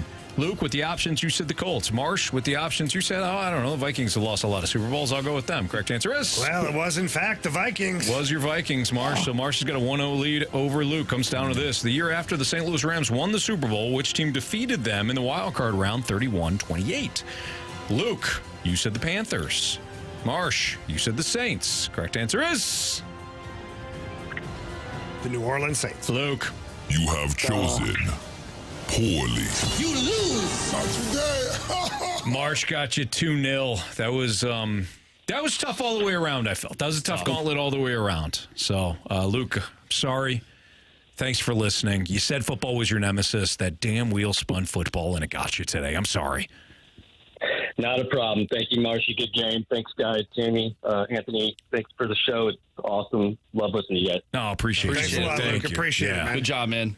Man, I like Luke. I like Luke a lot. I don't. That's Marshy. It's Marsh. It's the Marsh Don't be curse. starting that. It's You the guys- Marsh no, curse. No. You guys have been beating up on real nice people lately. You always beat the nicest of people. Like, we have good listeners, Yeah. okay? Great listeners. Uh-huh. But I feel like the ones that Marsh beat, just a little extra nice. So here's a strategy for our listeners. Nicer. Nicer. If you get picked to be on the gauntlet and you're going to pick Marshy, come on and kind of not be a nice person. Like, don't be a total jerk. Just maybe not as nice and genuine as our listeners truly are, because Marshy takes personal exception to nice people and wants to just squash them. He's like a serial killer that's got a very specific target. Yeah, if you're nice, you say, have a nice day, or, oh, we love the show. Yeah, like, you guys are great. Just it's like, I want to crush your soul. Man. Take him right behind the woodshed. Yeah. You do. What's up with that, Marsh? I don't know. Is this something from your childhood? Maybe.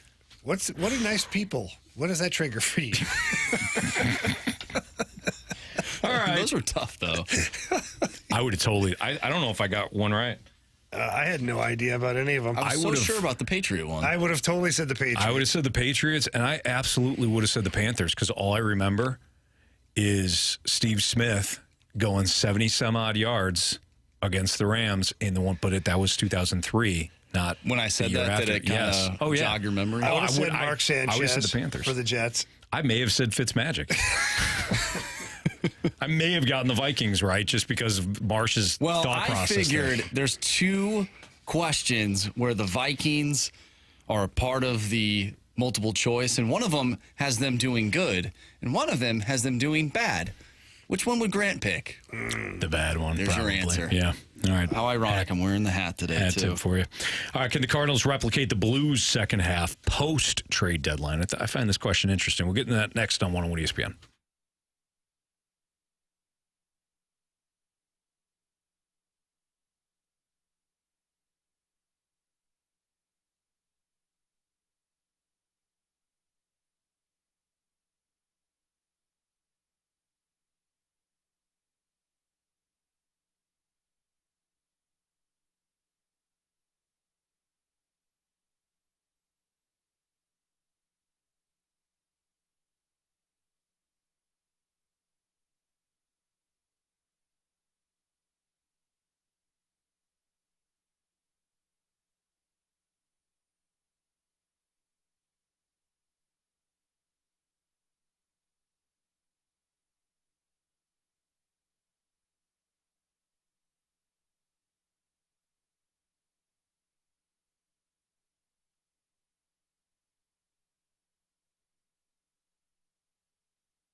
Boys, listen up here.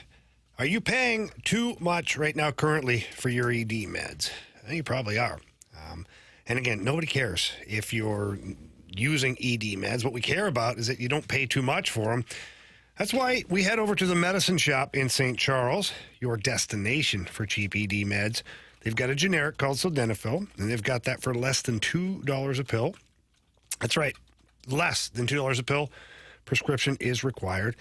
And if you have other medicines, too, that you get on a regular basis, prescriptions, and you have a tough time getting to the pharmacy, don't worry about it. They offer free discreet shipping and delivery to your home or your workplace. And they also have the full pharmacy located in beautiful St. Charles. You walk in, and it's the staff is fantastic. It's not a chain, so it's mom and pop owned, and you get that customer service that you require. And if you have any questions, they do a fantastic job of either giving you the solution or offering you options that are available. So please, again, get in there in person. Tell them Jamie Rivers sent you. They'd love to hear that. If you can't get there in person, get there online. Visit them at stcharles.pharmacy. That's stcharles.pharmacy.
everything you guys are saying is right, but look who you're talking about. Slow-mo isn't going to do anything. I'm just not holding my breath. I get so tired of getting excited over what he might do and what he may do. I don't expect him to do anything. I'm just used to watching his act. He does nothing. From the top rope. Slow-mo. Janet, you are a national treasure. I didn't expect that to hit me as hard as it did. I did. Well, slow-mo. She does come up with some good names. That's the one and only Janet. We appreciate you, Janet. Thank you. Leaving some mic drop here. It's Fast Line on 101 ESPN. Could the Cardinals replicate the Blues' second half post-trade deadline? Marsh, you had this thought, which I thought was kind of interesting.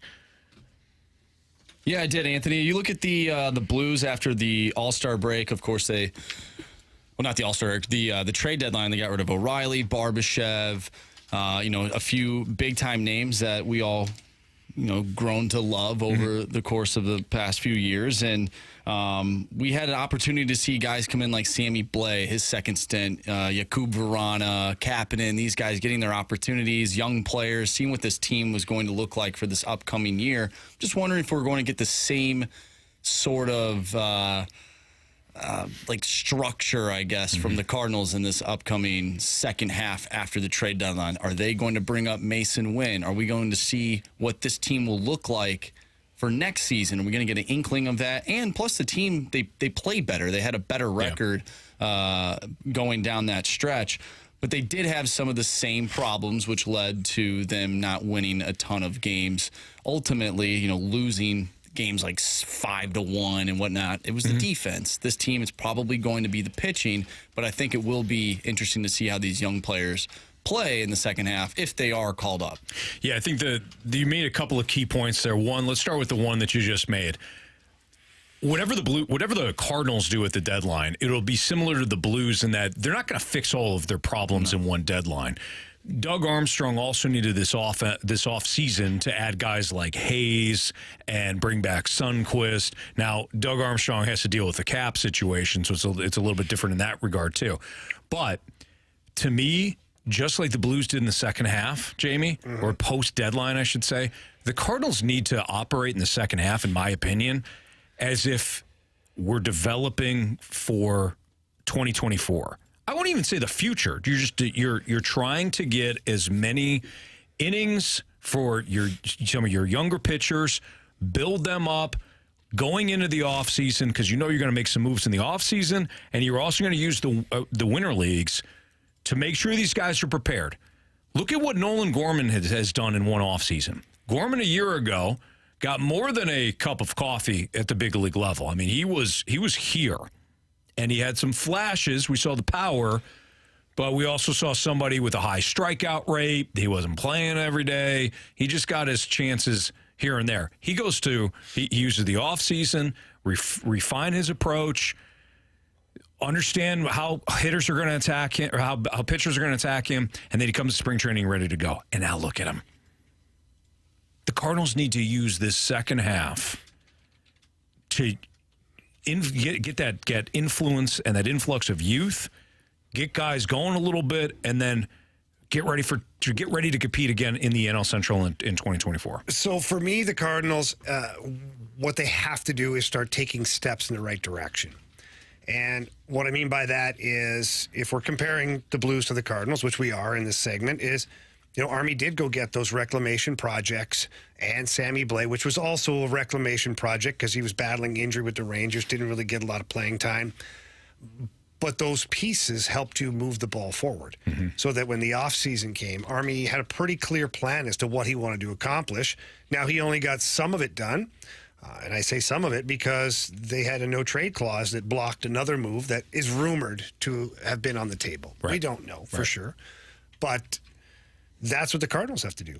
This trade deadline, they have to make some moves that move the ball further down the line. That you cannot go through this trade deadline into the offseason not one step further ahead. And certainly you can't go with steps backwards. And you are going to take some steps backwards because Montgomery and Flaherty, no matter what we think of them as far as their consistency or whatnot, those are two pretty established pitchers when it comes to the major league level. When you trade those guys, you're going to replace them with something that's probably going to be a step back initially. Yeah. So you have to counter that by making sure you go and acquire some pieces that move the ball forward, too. Mm-hmm. So it's that, one step back, two steps forward, rather than two steps back, one step forward. Right. So I think that to me is the biggest thing. When I watch the Cardinals at the trade deadline, I want to see the vision of John Mozeliak and the front office as to what they're trying to accomplish. And I want to look at that and go, okay, I can see this improving from now to the end of the year. And then in the off season, I can see this really advancing this team come spring training time. Yeah. That's what, for me, that's what I have to see. And just as a fan, Jamie, to build off of what you just said, just as a fan, I want to see Mason win. Oh, I want to see these young absolutely. pitchers. You've given the fan base nothing but frustration, and I realize that wasn't the goal coming into the year. But let's be real about it. Everybody knew your pitching was going to be at best average, and the wheels fell off in April. Show something here from a youth movement. I realize you're not going to have a fire sale. I don't think you should, but when it comes to after trade, Paul DeYoung's going to be a Dodger giant. I really believe that. Both are looking for shortstops. You're not going to get significant value for DeYoung, but you will get something. I think you're going to move him. Do you just put Tommy Edman at short so you can free up some outfield spots? I guess that's hard to argue to some degree, but why don't you give your fan base that's still going through the? I looked at the attendance and everything. The Cardinals in the National League, I think, are third or second. People are still showing up. Give them something. Give them Mason win. Give them something to be excited about. Can I say something? No, here? absolutely not. All right. Go ahead, fine. Jamie. You had a point to make. Yeah. If you bring Mason Wynn up, yeah, this is going to. Boy, this is going to. You don't even like what you're about to say. I'm just, you know what, Anthony? You don't even like what you're about to say. I do, but at the same time, I don't. Okay? So you have Tommy Edman that is cleared to play. He's back and all that. And he's your center fielder. You get rid of Paul DeYoung. Yeah. You call up Mason Wynn, and he plays some games at shortstop. Tommy Edman's going to take some shortstop games as well. Do you tinker with the fact of trying Mason Wynn in one of the corner outfields? Oh, God. Hear me out. Hear me out. He's got great range. Mm-hmm. He's got an absolute missile launcher for an arm. Mm-hmm. So it wouldn't be the corner then. You'd play him in center. No, I don't know if he can handle center right away. I don't know. Typically, and I'm just saying typically, this isn't, I'm not even talking about Mason Wynn specifically. If you play short, you can typically play center. Well, Tommy Edman's a pretty good example of that. There you go. Would I tinker with it? Yes, I would. And what, just play Tommy Edman in short? Just flip him around. I don't know. I don't know what I'm saying right now, Anthony. Who talked to you? Who talked to you in the Cardinals organization? You know what? Slow-mo has me on speed dial, okay? I know for a fact that the Cardinals are the only team that wants to push infielders in the outfield. What are you doing? That's why I hated it. Who got to you? I don't know, Anthony. But that's why I hated it. But when I thought about it, I was like, yeah, you know. Why, Jamie? He's texting back, but now he's texting like strategic things. No, I'm not. At night. You're it's right. Like 1 o'clock in the morning. He goes, "Hey, what if we bring up Mason Wynn and put him in the outfield?"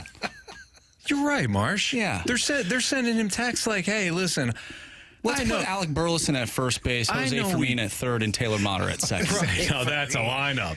Yeah, the Cardinals are texting him, and they're like, "Listen, we know we screwed up with you, but what do you think to improve us? What do you think if we did this?" So let me throw. Now he's texting back. Another scenario.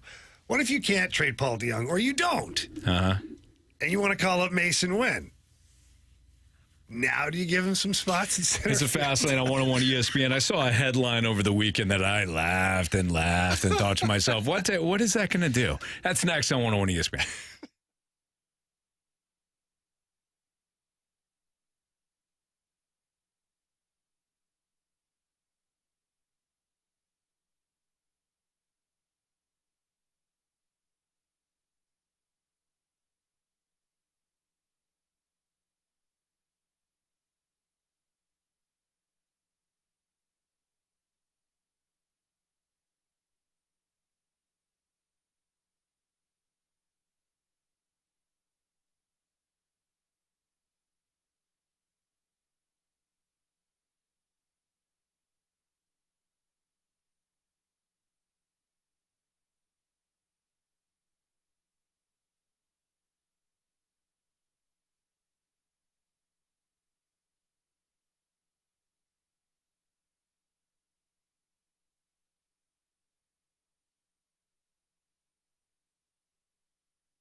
Jamie Rivers, Anthony Stalter, our guy Stewie's on the line. Stewie, one of our questions that we had recently, Jamie and I were actually talking about this in the office. We're talking about big banks. We're talking about mortgage lenders.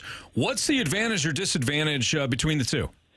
Well, Anthony, people have a big misconception. They think because an institution is big like Bank of America or Wells Fargo, they're going to get a fair deal, the proper service, and the best rate. Well, you guys both know Wells Fargo got fined hundreds of $millions for creating accounts. Bank of America just got fined $100 million for creating accounts. You're not going to get the best type of integrity and service by someone just because they're big. Now, we at American Mortgage, Stewie's American Mortgage, we're mortgage bankers. You can reach us 24/7. You're going to get a better rate, and you're going to get the bagel loan with no closing costs. And if you're worried about the strength of using a company like mine, hey, you guys know what I did last week? I went ahead and I had the opportunity to ring the closing bell at Wall Street. That's fun. And the reason I was able to do that is because we have billion-dollar publicly traded banks behind us to be able to give you the best deals overall. So don't think because somebody's big that they're better. Be smarter. Do business with someone local that has accountability, and you'll get the best deal ever. Yeah, do business with someone who cares. Our guy Stewie cares 100%, and he stands behind everything that they do over there at Stewart's American Mortgage Corporation. And you can be a part of that by giving Stewie a call at 314-324-4440. Again, that number is 314-324-4440. Call him. Please call, text, doesn't matter. He's there to help, and you're not just going to be another number to Stewie. By the way, if you missed that number, Jamie, what can you do? Easy. Just Google the bagel loan. Thanks, Stewie. Have a good one, guys. NMLS number 226715.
One ESPN Sports Center.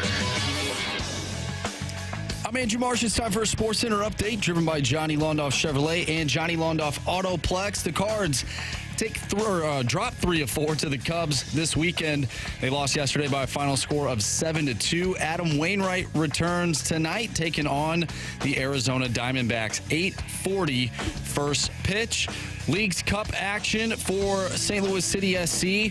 This weekend they lost 2-1 to the Columbus Crew. They'll be back in action on Thursday, going up against Club America in the group stage, 9 o'clock kickoff.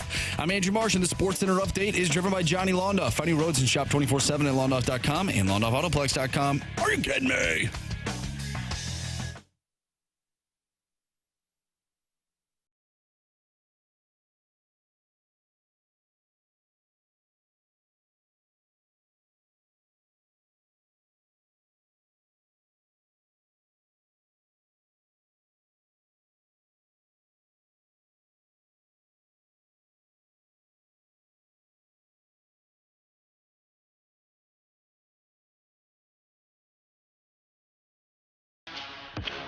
So let's know some Cardinals moves, guys.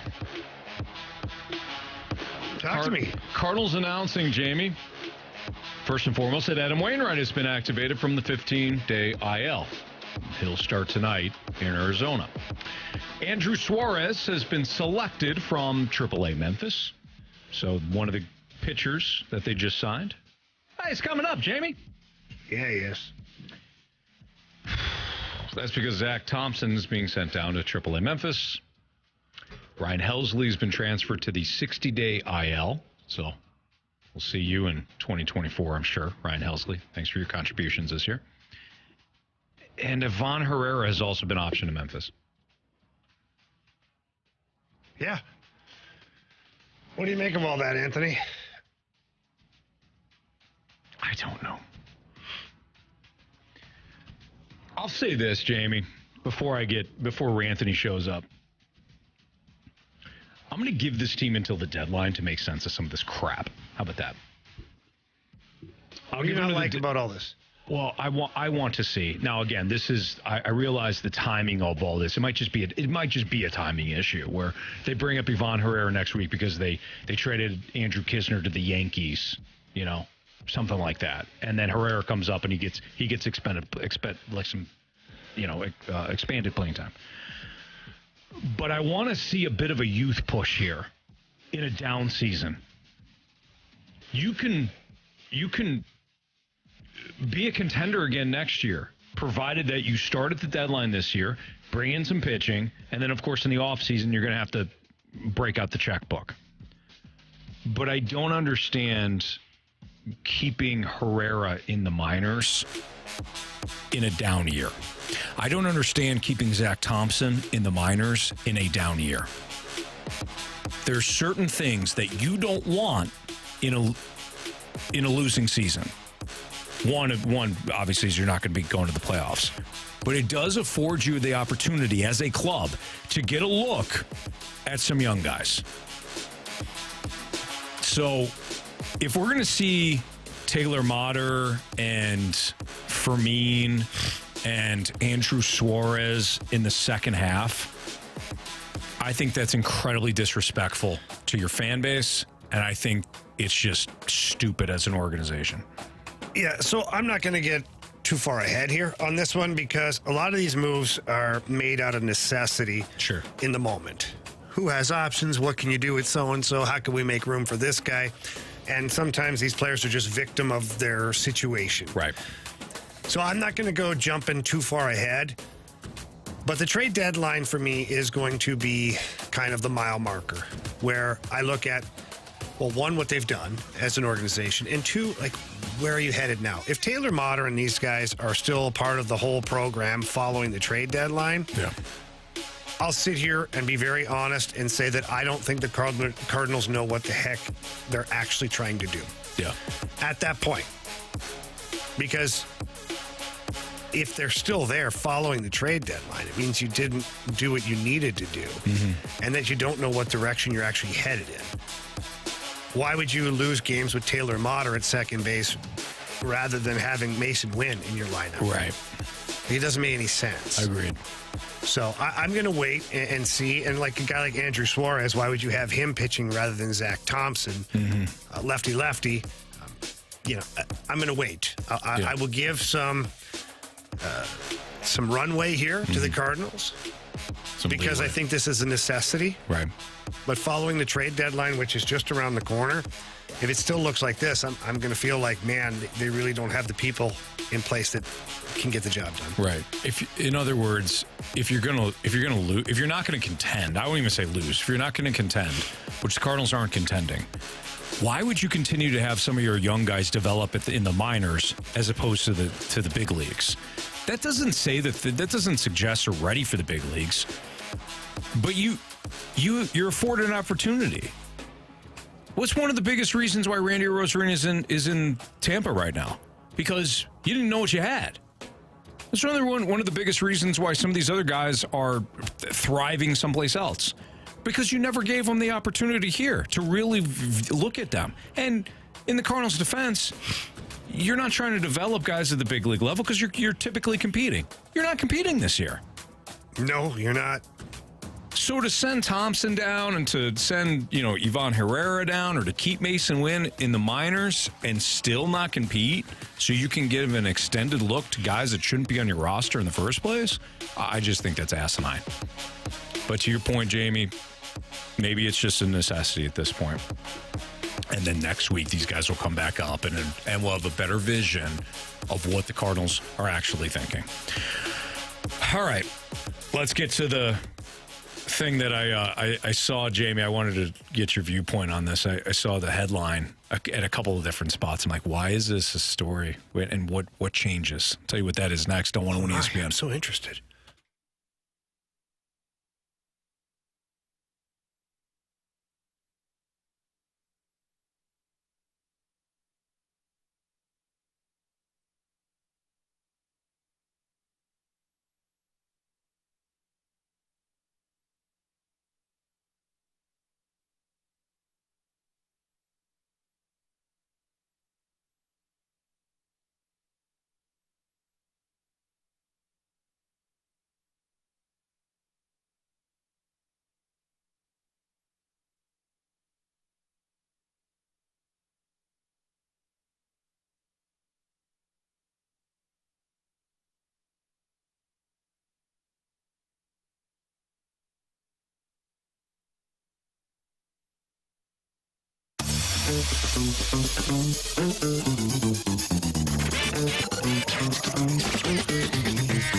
Happy summer from the Londoff Chevrolet family.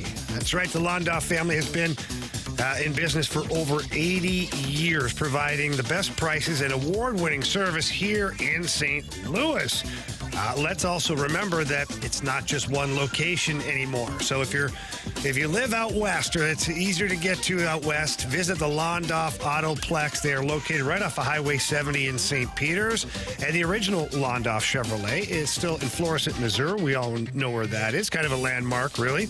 And one thing you have to remember that at Londoff Chevrolet, buying a car is more than just the price tag. From the moment you walk into the showroom until you drive off the lot, whether it's your brand new vehicle or your pre-owned vehicle, the Johnny Londoff Chevrolet team, they're going to treat you like family. How do I know this? Because I've been a customer and a family friend for over 20 years now, and I'm always completely satisfied with the vehicle and the service that I get over there at Londoff Chevrolet. So please stop by either location. Tell them Jamie Rivers sent you in. If you can't get there in person, get there online. Visit them at londoff.com or londoffautoplex.com. Are you kidding me? Johnny Londoff Chevrolet.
So I saw this headline over the weekend, Jamie, and I kind of chuckled because I'm like, well, hey, they're trying to do something. They're trying to do something. But really, what is it? What difference is it going to make? So this was the headline. Running backs meet over Zoom to talk about depressed market. So you had a bunch of running backs that decided to have this Zoom call to talk about how much money they're not making and ways that they could potentially improve the situation, which from their standpoint, I get why you would try to do something like that. I totally get it. But from an outside perspective, Jamie, how much is really going to change? Because here's the deal. Whenever you have guys like Isaiah Pacheco who come in and help the Kansas City Chiefs win a Super Bowl with his play, a couple of years after they took Clyde Edwards-Helaire at the end of the first round, and the Chiefs go win a Super Bowl with Pacheco, or go back to any of those 49ers teams that didn't need Christian McCaffrey at the time to reach the Super Bowl or reach an NFC championship game, because anybody can kind of slide in to Kyle Shanahan's system, and as long as you know how to get to the edge of your rushing game as quickly as possible, put one foot in the dirt and get upfield, you can find those guys that are undrafted.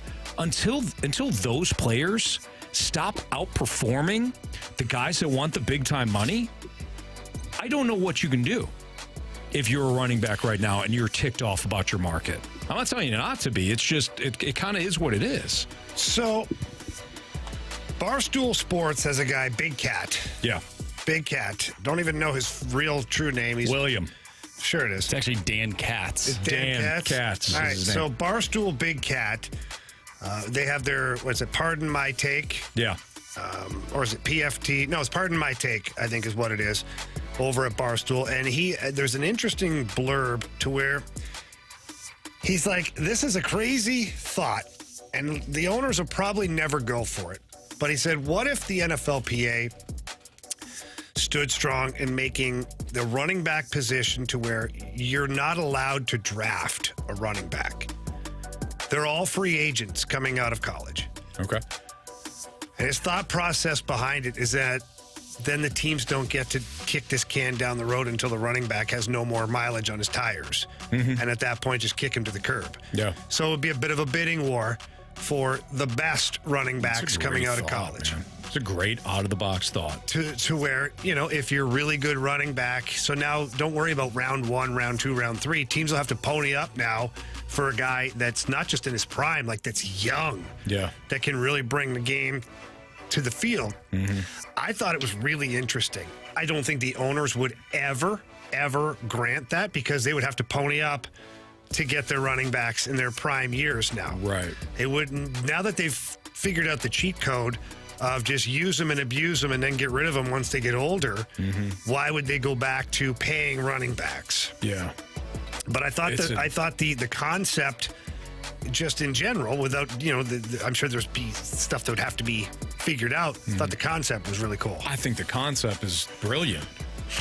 I agree with you, Jamie. I don't think it'll ever happen, but man, I love the idea of it, because could you imagine, Bijan Robinson would be the top running back that enters a market this year. He'd get paid. He'd get paid big time. Finally, like these guys would get paid. It does work against potentially what the NFL tries to do, which is that if you stink, you have an opportunity to get better quickly by having the top draft picks. Because theoretically, if you're the Chiefs and you got some cap space, maybe Bijan Robinson wants to go to Kansas City and play for a Super Bowl contender compared to somebody else.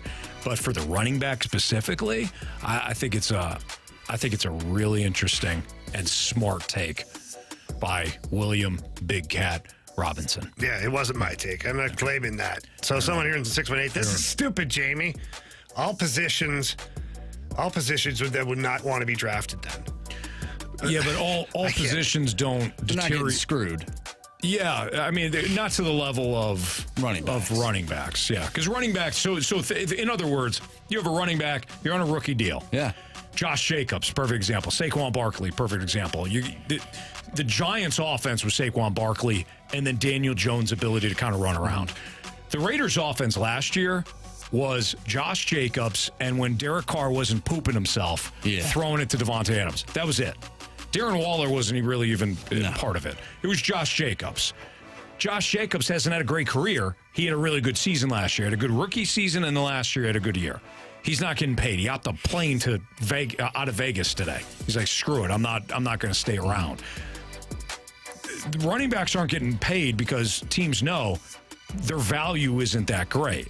I mean, look at Ezekiel Elliott. He's fallen off a cliff. Exactly. He's a perfect example. He was a huge part of the Cowboys' offense early on. Yeah. And then he started to have the wear and tear. The Cowboys paid him, and that deal wasn't worth it for them in the long run. Tony Pollard wound up being a better back. So I have two things for both of you. One, could you see the NFL getting rid of the franchise tag for running backs? Maybe that's another way instead of this non-drafting running backs. They just can't get rid of. They just get rid of the franchise tag. I think the quicker these guys can actually get to the negotiation table, the better it is for them. Yeah, then I wonder what the market's going to be. Because like Miles Sanders last year was good for the Eagles. He won great, but he was good. He didn't get paid.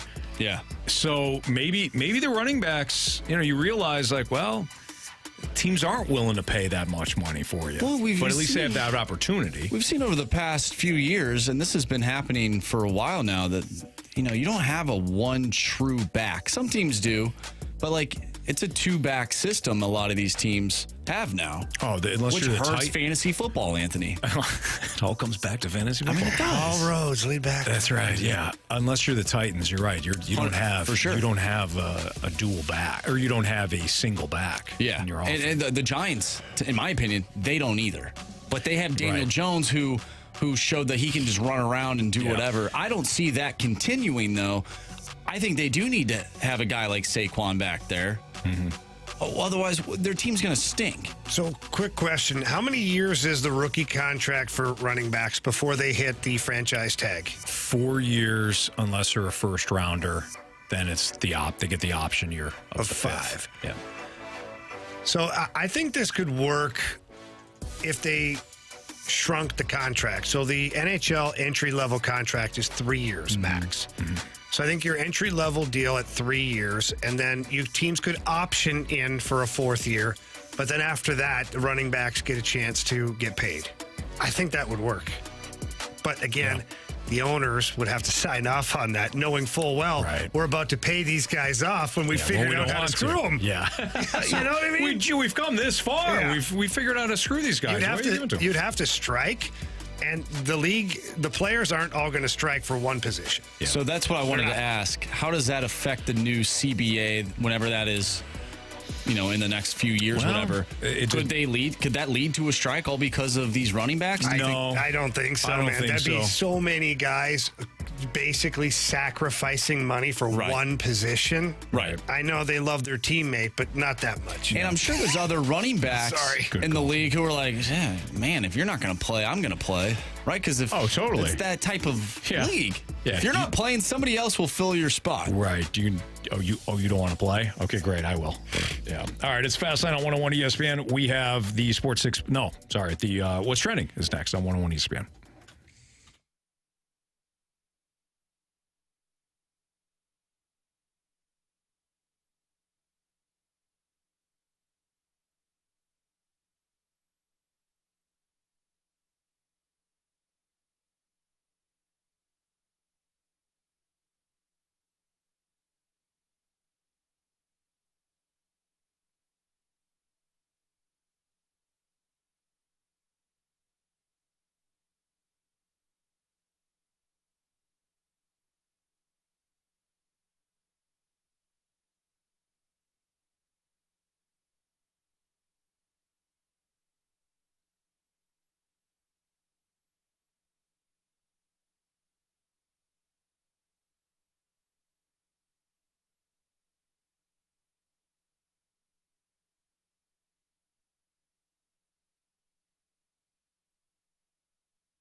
What's trending in the world of sports? The Fast Lane has you covered. What's trending now? Brought to you by Goodwill. Donate to Goodwill and get a half-price Cardinals ticket voucher.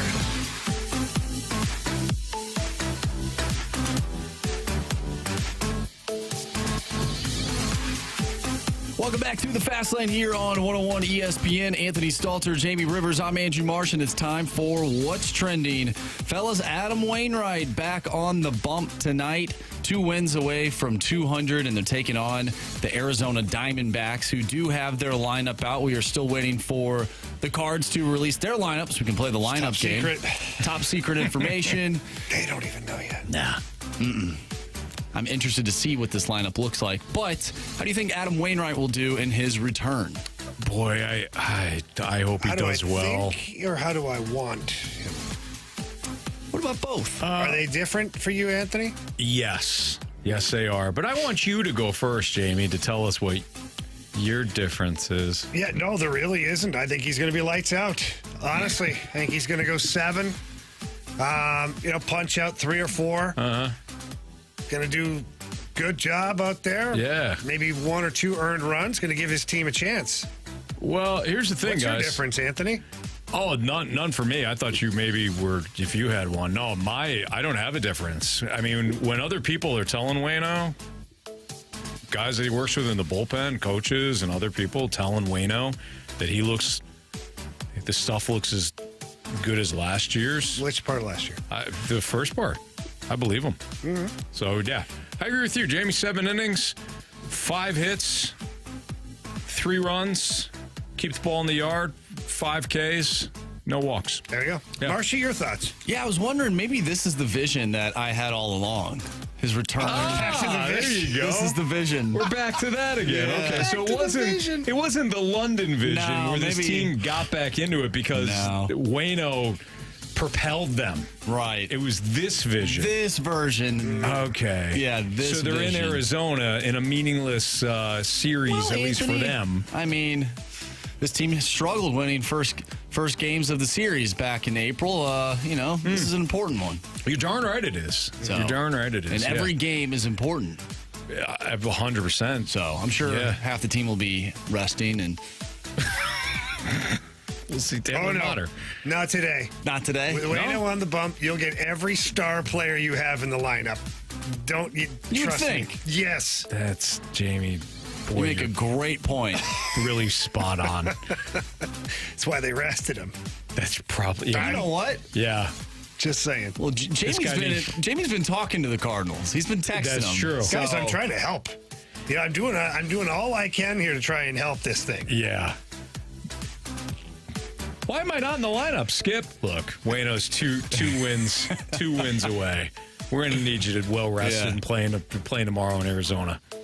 We need that competitive spirit from the bench today. We certainly do. Yeah. Some people think Mo's pulling the strings. No. It's our guy Jamie. Yep, exactly. Jamie River is the mastermind behind it all. Well, no, don't give me that right now. Let's see how the team does here first.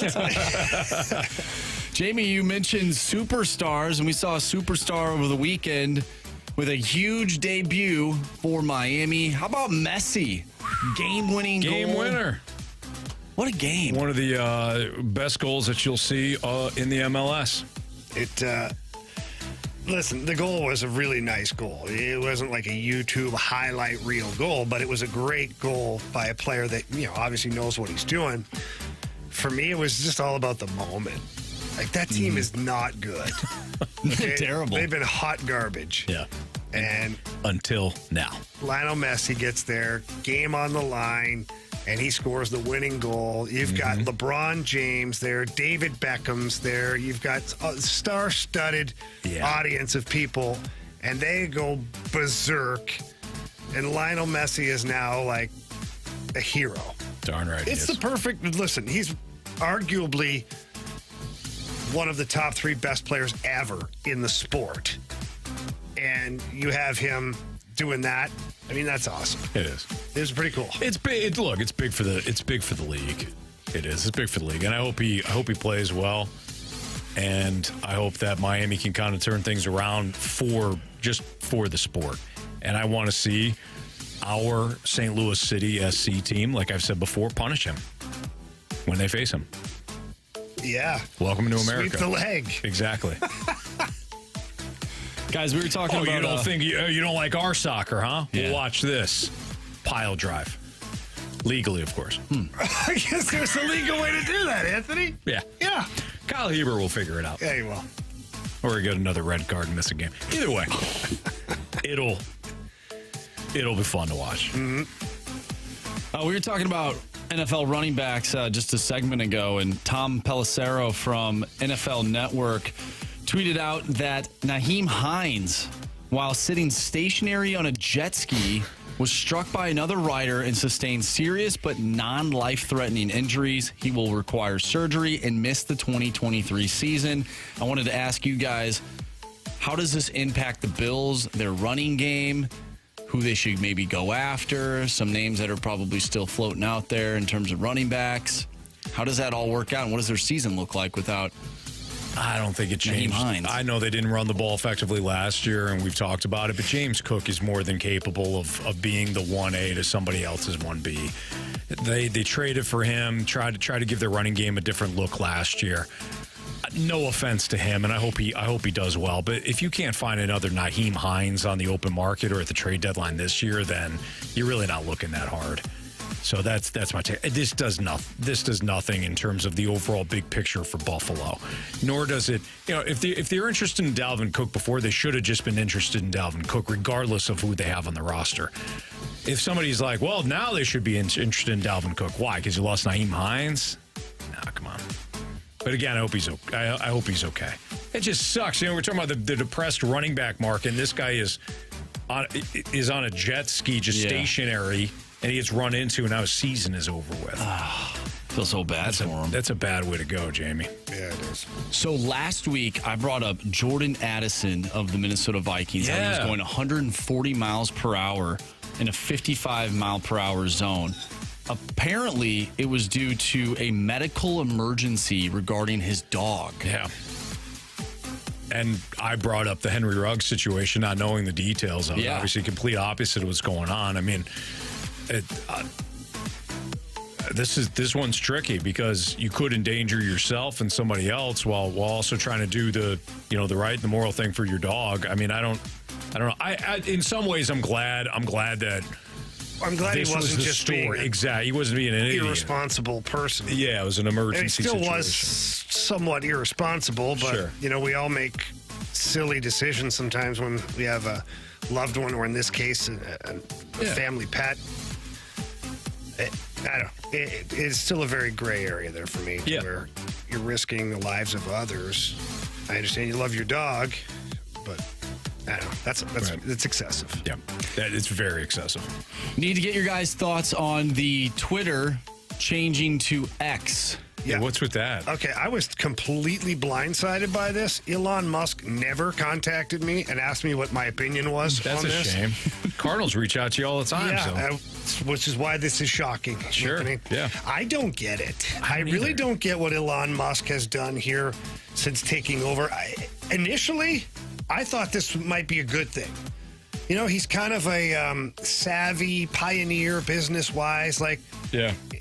Is he weird? Yeah, of course he is. Most of those multi-billionaires are a bit weird. And I don't know. The blue check mark, from my standpoint, was a very good way to siphon through the crap. You're right.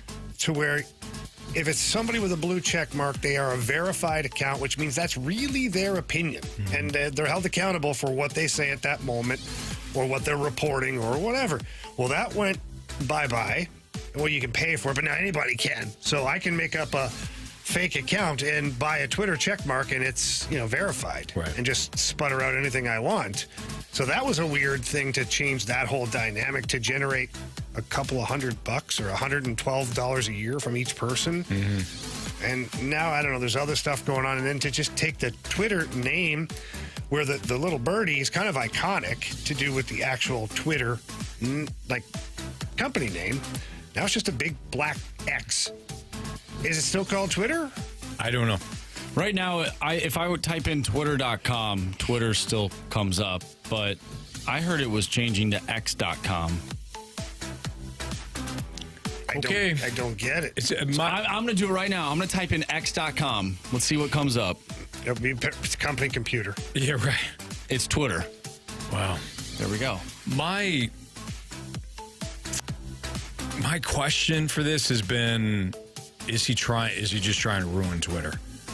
Like, does he have some axe to grind? I don't think he does. I think that he's got an axe to grind, but if you look at the way he tweets and things he says about certain people, his axe to grind is with people who are on Twitter, not Twitter itself. But is he, but in and of itself, is he trying to then bury Twitter? What he was trying to do is basically take all the protection away from certain people on here that were tweeting like false information, or it was skewed to, especially it all really came back to like political things, to where he felt that Twitter was skewed towards the Democratic Party. Others might disagree. I don't have the analytics to back it up, but he wanted to make it so that, you know, the real media could be heard and fake news was like monitored. I don't know. It's all just so much to try and digest. Why didn't we just let Twitter be Twitter and just do what it does best, which is quick hitting information? Right. If you don't like what someone writes, don't follow them. Right. And the thing is, like, why buy Twitter to rename it? Why not just make your own app? You know? Like what are you doing? He's completely changing it. Right. Like Threads, which is literally Twitter. Yeah. Exactly. Right. But again, like, Twitter is such a big name that, like, I never even got Threads. I never even signed up for it. Maybe I should, but, like... I signed up for it, but I don't know what to do with it. But no, I don't know. people go back to the things that make them comfortable. Twitter's been around for years. For years now. Yeah. I've been on Twitter for 10, 12 years now. Like, it's been around for quite some time. So for something else to come out, this is weird. It's really weird. They're going to change it might as well just be a complete different app. That's Andrew. This is Weird Marsh. It's a Fast Lane on 101 ESPN. Thanks. Marshy Marsh. I'm with you, Marsh. Whatever. Certainly doesn't feel like it. Hey, I'm with you. You're not sorry. I didn't say I was sorry. Yeah. I kind of wanted to too.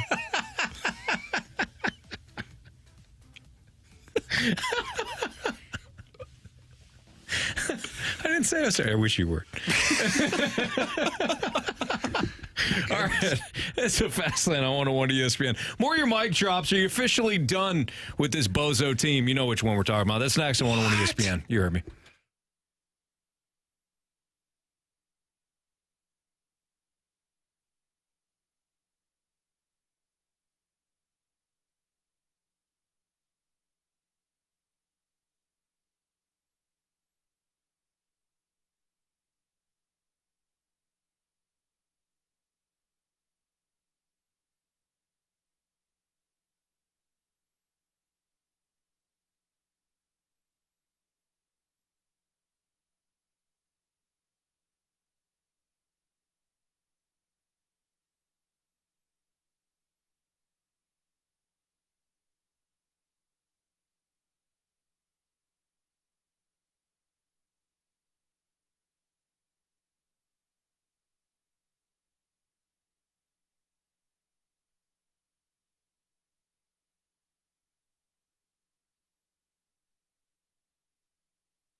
So I was watching the Cardinals over the weekend, mercifully, and I just thought to myself, I'm like, I'm done watching this specific team. It's just become laughable. And not that it hasn't been bad since the start of the year. Of course it has. But for whatever reason, Marsh, this weekend, and Jamie will join us again in a second here. Jamie Rivers, Anthony Stalter, it's the Fast Line on 101 ESPN. But Marsh, I was watching the Cardinals over the weekend. I was like, this has just become laughable. I'm so done with this version of this team. Not the 2020, not necessarily the 2023 version, because that one's obvious. I mean, like, this core almost. Let me step back. Not the core, but the pieces around this, like, iteration, you know what I mean? This chapter. Yeah, I'm done. I don't mean get rid of Gorman and Walker and Arenado and, you know, even Edman and Donovan. I just want to see something different than this version over the last 4 years, which is pitch to contact. We'll see about the bullpen, and here's your lineup that we're going to mix and match until, you know, everybody gets every opportunity that they can, but not really a long runway. I'm just sick of this vision, I guess. I completely agree. I mean, you look at some of these players, I think they've gotten too much runway when it comes to opportunities. Right. And I don't know if contracts has anything to do with all that, and I think it does. You look at Paul DeJong, for example, and Paul DeJong he's been fine. He's been fine. He's going to hit a home run. Hey, he's been good enough to get ground traded. out to third. Yeah, you know what I mean. Like he has upped his trade value at the very least. And for the most part, I would say he's been your everyday shortstop this entire year. Yes. So you're not going to win with Paul. You're not going to win a World Series with Paul DeJong as your shortstop, right? And you're finding out that you're not going to win the division with players like that in your lineup. Right. You're not. Yeah, and maybe this is just a product of what it was yesterday, where you had no chance. You have no shot yesterday. You had no chance. No, game was over before it started. Yeah, the lineup that you put out there yesterday. So maybe I'm just reacting off of yesterday. But it just kind of hit me yesterday. I'm like, I'm so done with this version. Give me something. Give me something new. Give me something different. And the trade deadline at least provides that opportunity. We asked for your mic drops on this very subject. Let's hear from Devin first. What up, guys? Hope you all had a good weekend. The Cardinals didn't have a good weekend. I know that. They sure as hell, they pissed me off more. But, I mean, it's expected. I shouldn't even get mad. I don't know why I'm watching. I watch to watch them lose, but then I get my hopes up while, like, in the game. And then it's just like, why? Because by the sixth inning, they blow it every time. It doesn't matter who comes in. Some way or another, either Ollie makes a terrible pitching change, the umpire blows the game, you call the bullpen, you bring in Drew Verhagen, who should be DFA'd, but you really can't DFA him. It's your guy, Jamie. You recall Taylor Motter. Like, why is there a different guy playing a new position every day? I've never seen a team do this. Why do they have a new guy at every position every single game? I understand, get some guys off their feet here and there, but you don't need to be doing that when you have Arenado and Goldschmidt. And, like, you said you're playing Nootbaar every day. You're saying you're playing Walker every day. Gorman should be playing every day. Like, what are we doing? Why? These clowns need to go. Devin, I'm with you. I can hear the frustration within his voice in that one, Jamie. And he's right. Yeah, it's like, oh, we're going to try this guy, then that guy. And then somehow Taylor Motter's still on the roster. And now he's playing again. I'm with him. And then today they send down, and I get it. You know, this might just be circumstantial, but this kind of plays into it. We're activating Adam Wainwright, and which is great because he's going to start, and I hope he gets his 200 wins, you know, in his next 2 starts, quite frankly. But we're going to activate him, and we're going to bring up Andrew Suarez. And then we're going to send down 2 promising guys in Ivan Herrera and Zach Thompson. In a regular year, I get it. You stink. You stink this year. So if it is circumstantial, at least bring those guys back up at after the trade deadline and play them. Figure it out. That's kind of what I mean by I'm done. I'm done with this rendition. I'm done with this version. Yeah, I would agree. It's, you can't just continue to copy and paste what you're doing. The formula hasn't worked this season. Right. Whether it was by design or just by default that you ended up with so many guys playing so many different positions all the time. Yeah. I don't know if that's the flexibility or it was the inconsistency of each player, and you kept, shuffling the deck to try and find a combination that worked. Now, injuries have played a role in some of the changes to certain players and their positions, and you have been fortunate enough to have some guys that are versatile out there, whether it's second baseman or shortstops playing in the outfield or whatnot. You're able to do it. But yeah, I'm with you. Something has to change here. I do believe this Cardinals team, the core of it, the foundation of it, I do believe this team is fine. Yeah. It's the other pieces that you have to nail down. Like, you've got to have whoever your three true outfielders are, you have to know who that is.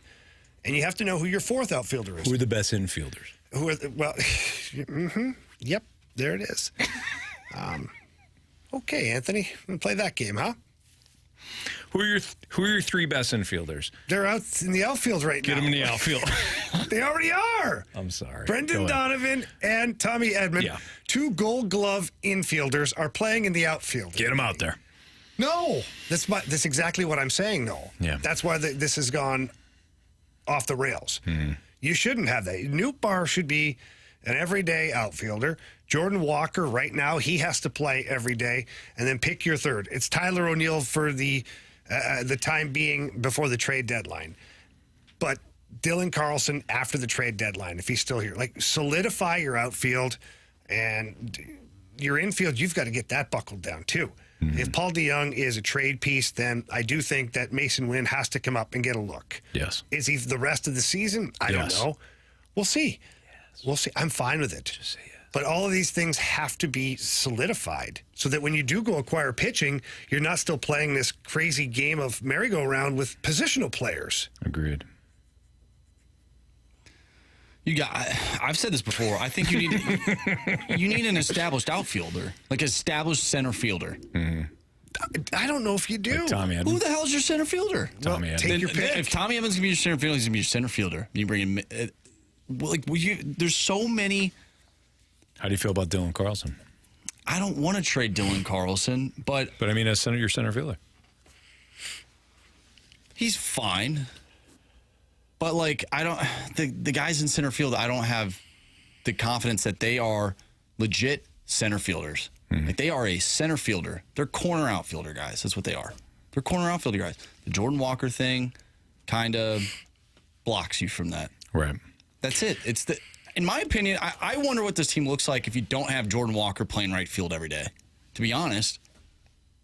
Yeah, I mean, if you just merely shored up the defense and, got a capable bullpen, you'd be a solid second place team right now, ready to acquire Rich Hill and do your thing in the second half. Second place, that's fairly generous. I'd at least say third. Well, you would be in third place. You would beat the Cubs. You'd be in third place right now. There you go. If you would have swept them. Third place was on the line, and we blew it. And we blew it. Yeah, we did. Paul, let's hear from Paul. DeJong? Left us a mic drop. No, not DeJong. I don't think he's listening. Yeah, he is. He wants to know he's traded. What is going on with the Cardinals? I've always prided myself in being a Cardinals fan and them having a good front office and putting out a good team. But this year, it's just a mess with all the drama, with starting out with Ali calling out Tyler O'Neill. Yes, he was not hustling and deserved to be called out. But then you had a whole Contreras debacle of a situation at catcher, DH, whatever, and everybody blaming Contreras from the front office on down.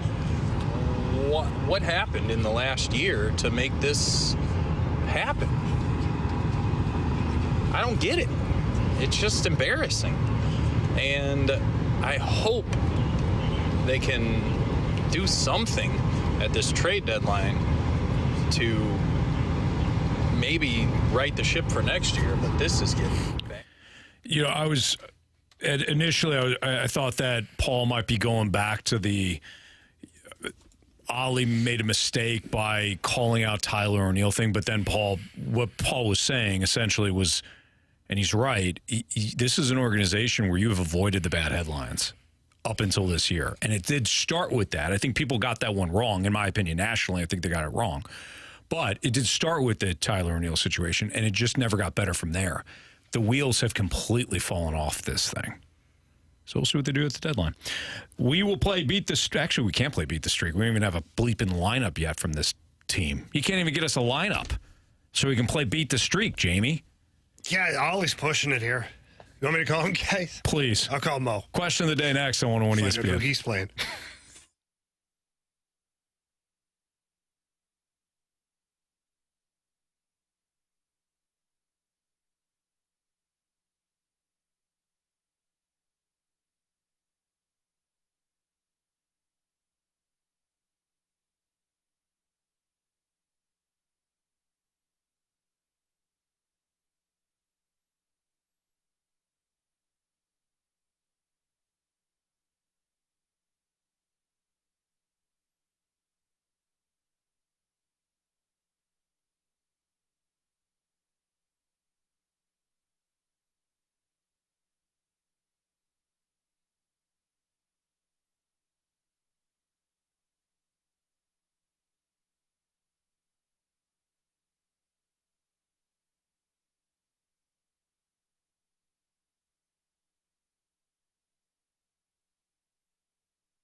Head out and talk to our great friend Tracy Bibb from the Bibb Agency. Tracy, how you doing today?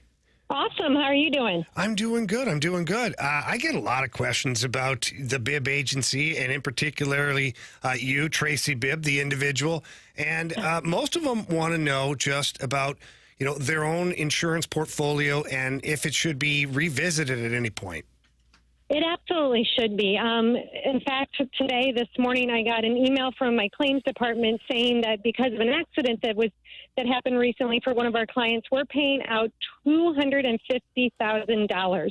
And if you haven't looked at your insurance recently and you don't have enough coverage, something like that could put you in a lot of trouble because instead that lawsuit would be coming directly after you as a person. So one of the things we really like to do is make sure that we look at your coverages, explain how your policies protect you, and then adjust accordingly.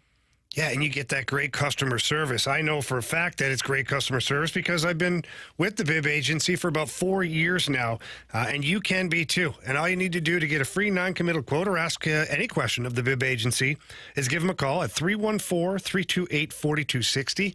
Again, that number is 314-328-4260. Tracy, thank you so much for everything you do. Thanks so much. Go St. Louis City.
101 ESPN Sports Center.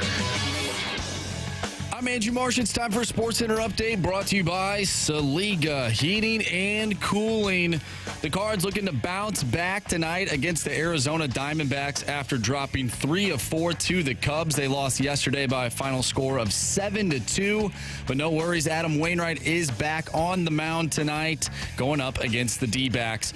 8:40 first pitch. We talk Cardinals baseball all day long today. If you missed anything from today's show, make sure you go to 101ESPN.com or check out the 101 mobile app. You can find the full show there. It's all brought to you by Dobbs Tire and Auto Centers. We have our biggest question of the day coming up next. I'm Andrew Marsh, and the Sports Center update is brought to you by Saliga Heating and Cooling, the independent American Standard heating and air conditioning dealer.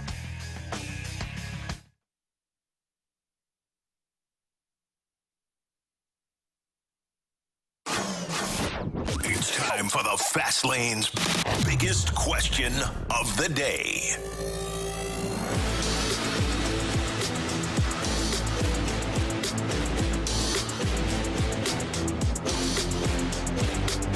It's a Fast Lane on 101 ESPN. You just heard Andrew Marsh for the Sports Center update. Now you're going to hear him deliver the biggest question of the day. Guys, Bob Nightingale reported that there are 4 untouchable players for the Cardinals to build around in 2024. Those players include Paul Goldschmidt, Nolan Arenado, Jordan Walker, and Lars Nootbaar.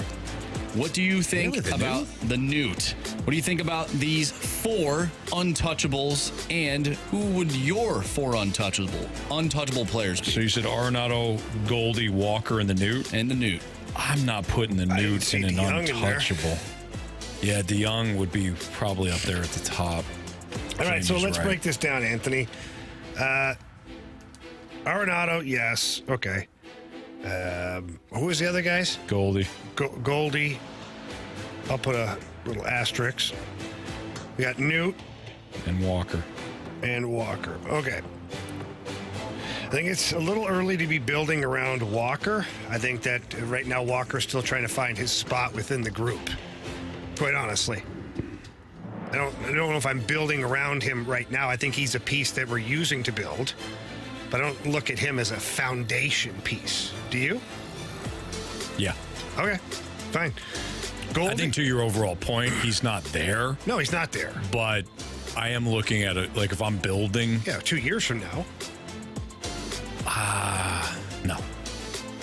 I got Walker like right now. All right. He's not even playing in your outfield. That's interesting. No, I got him at first base. Yeah, I know. But where he should be. This is where we're having the problem, Anthony, is one of your cornerstones has only got a year left on his contract. And you're wanting to trade him, which is fine. That's your choice. It's fine. But that's bad news if you're the Cardinals. Why are you building around a guy that could be gone? I'm not.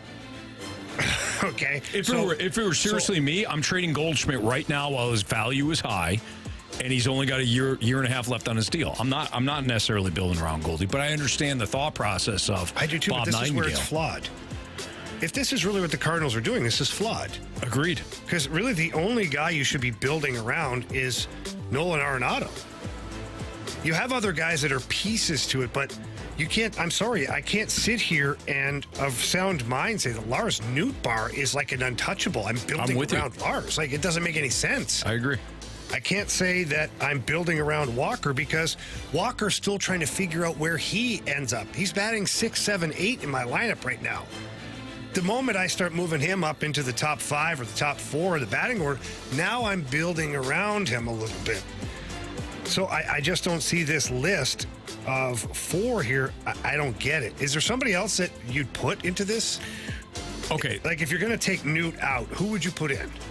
Here's the way I would look at it, Jamie, and this is just me. Maybe you kind of did it from a different standpoint, but I'm looking at it this way. What is my young core that I'm building with? Let's just not say around, because I think once you say around, then it gets tricky. Well, it makes it feel like they're already all-stars. Yeah, when you're not. Let's say building with. Yeah. For the next 5 years. Let's say we get a 5-year window. Okay. Yeah. Goldie's not within that 5-year window. I know some people want to sign him for another 10 years. He's going to fall off at some point. There's a reason why 38, 30, 37-year-old, 38-year-olds, they tend to tail off toward the end of their career. So anyways, over the next 5 years, I think you still have to include Arenado in that. It's Walker. Yes. It's Gorman. Yes. And then, I mean, I can't put Win in there, but that's my. I wrote him down. Okay, so we'll put Win in there. That's my thought 5 years, process, right? Yes, that's my thought process. If that is my core, I got 3 cost control guys in Arenado, who is going to be a Hall of Famer. That's the way I'm looking at it, at least. Yeah. And then when we get to the fringes, I still want Donovan. I still want Edman, and I know everybody's written him off, but I still want Carlson. The Newt is a really good player. Love to have him. To me, he's not that much better than Carlson. I mean, at this point, based on production, yes, but I think the more I look at this, if the Nuke could have got me Sean Murphy last year, then you blew it. Then you blew that trade. You wouldn't give up an outfielder for an actual catcher. I think the deal was bigger than just Newt. It probably was. From what I understand, what I've read, there was like a Gorman and Newt. Then forget it. Like, that's a lot. Forget it. Maybe it was the Toronto trade. At the time, I think I may have done it. Because Gorman. Yeah. But knowing now what Gorman can do? No. I'm not trading Gorman.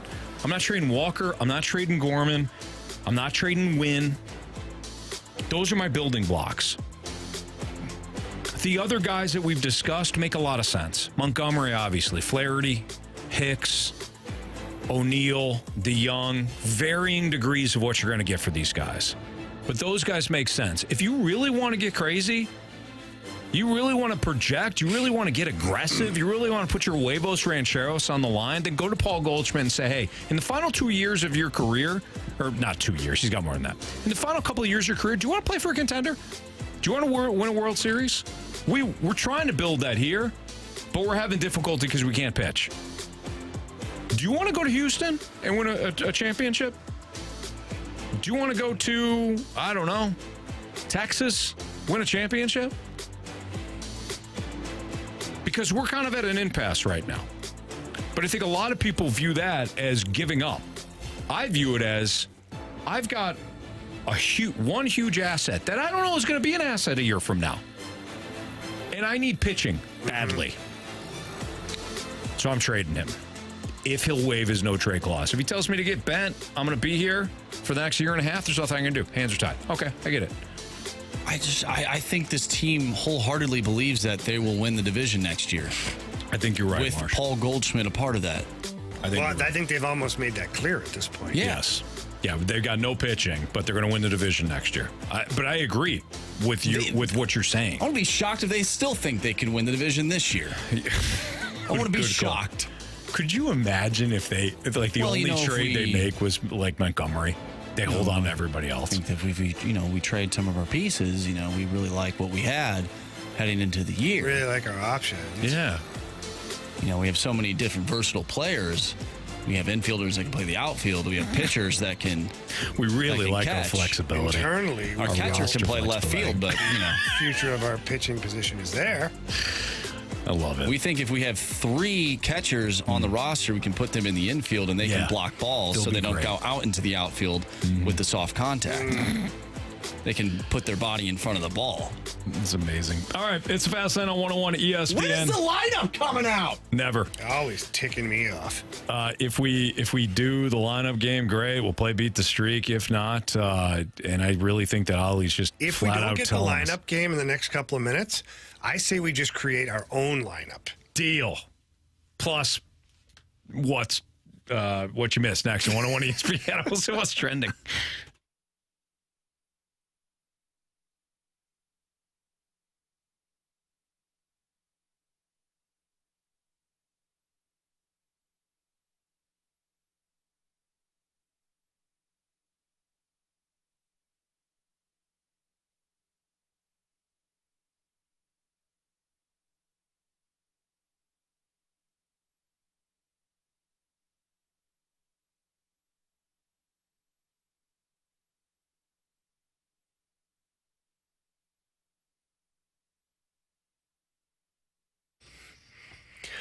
If you're in the market right now for replacement windows, there is no other choice except to give my friends over at Window World a call.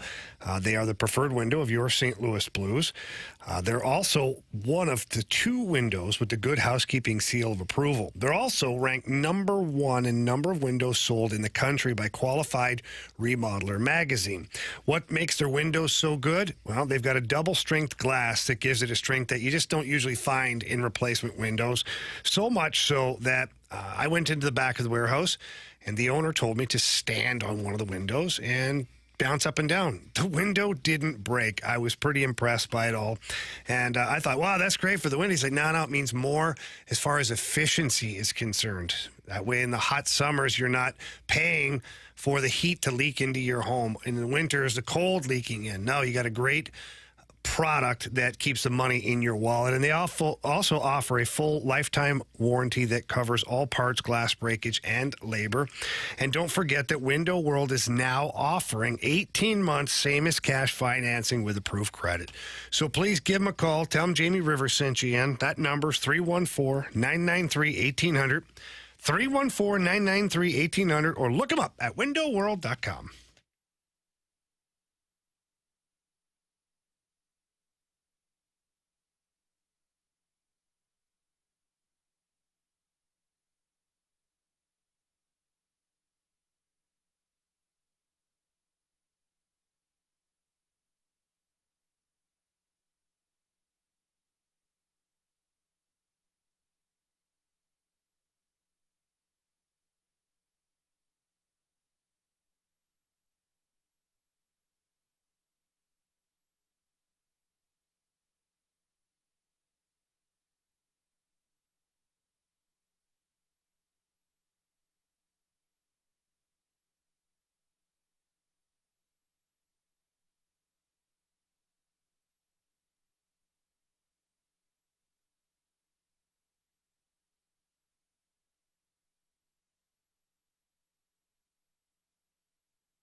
All right, since Ali is purposely trying to screw us here in the fast lane by not releasing the lineup, we thought it might be fun to just do our own lineup, a fast lane lineup. Yeah.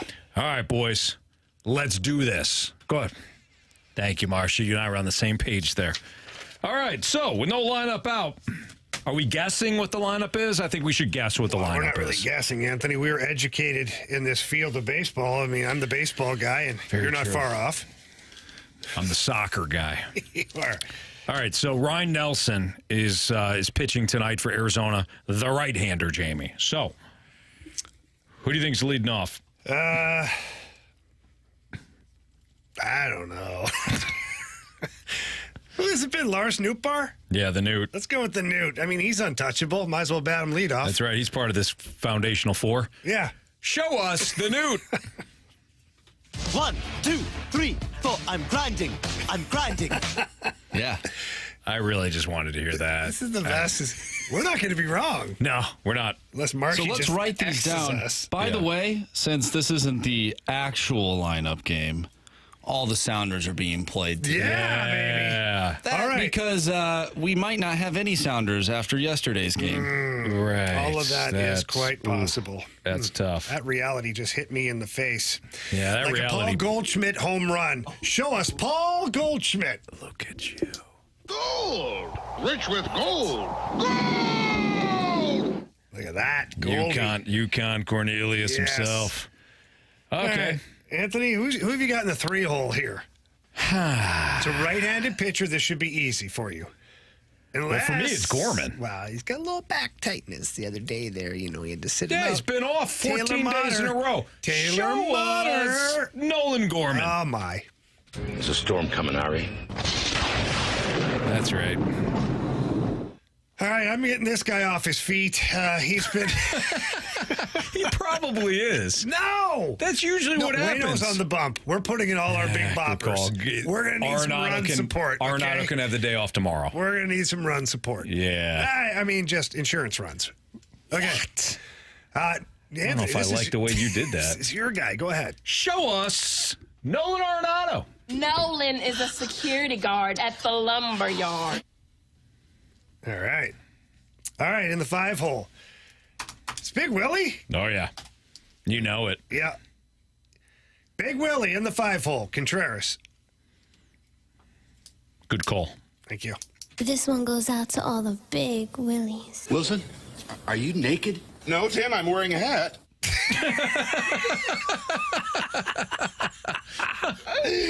Oh, yeah, that was awesome. That's new. Is that Home Improvement? Yeah. That's incredible. new, and I love it. All right. 6. Walker? Oh, yeah. Should we walk it like it's hot? Show us. Walk it on sunshine. Walk it like it's hot. Walk it like it's hot. Walk it like it's hot. There we go. We're not even paying attention to positions right now, although it doesn't matter. Why would we? Exactly. If they don't pay attention, then we don't have to pay attention. Okay. I actually am, Jamie. I got us. No, you don't. I do. No idea. Well, Herrera's out. We know that. Yeah. I think it's Paul DeYoung, 7. What about Tyler O'Neill? Yeah, Tyler O'Neill. I like the Canadian bacon. Show us T.O. My fingers hurt. Oh, well, now your back's gonna hurt because you just pulled landscaping duty. That's awesome. If you don't get the reference, so good. Just look at Tyler O'Neill's history the last 2 years. Okay. Now it's Forever DeYoung. Yes. Show us Paul DeYoung.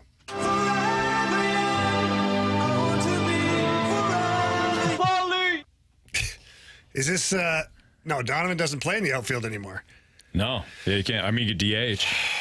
Yeah, but how many outfielders do we have right now? No, it's got to be Dylan Carlson. No, we got O'Neill. We've got Newt. We got Walker. O'Neill and Walker. Okay. Gorman is our second baseman. Contreras. Yeah, I think we do need a DH. Brendan Donovan. So we got Donovan 9th? Yeah. We did him dirty.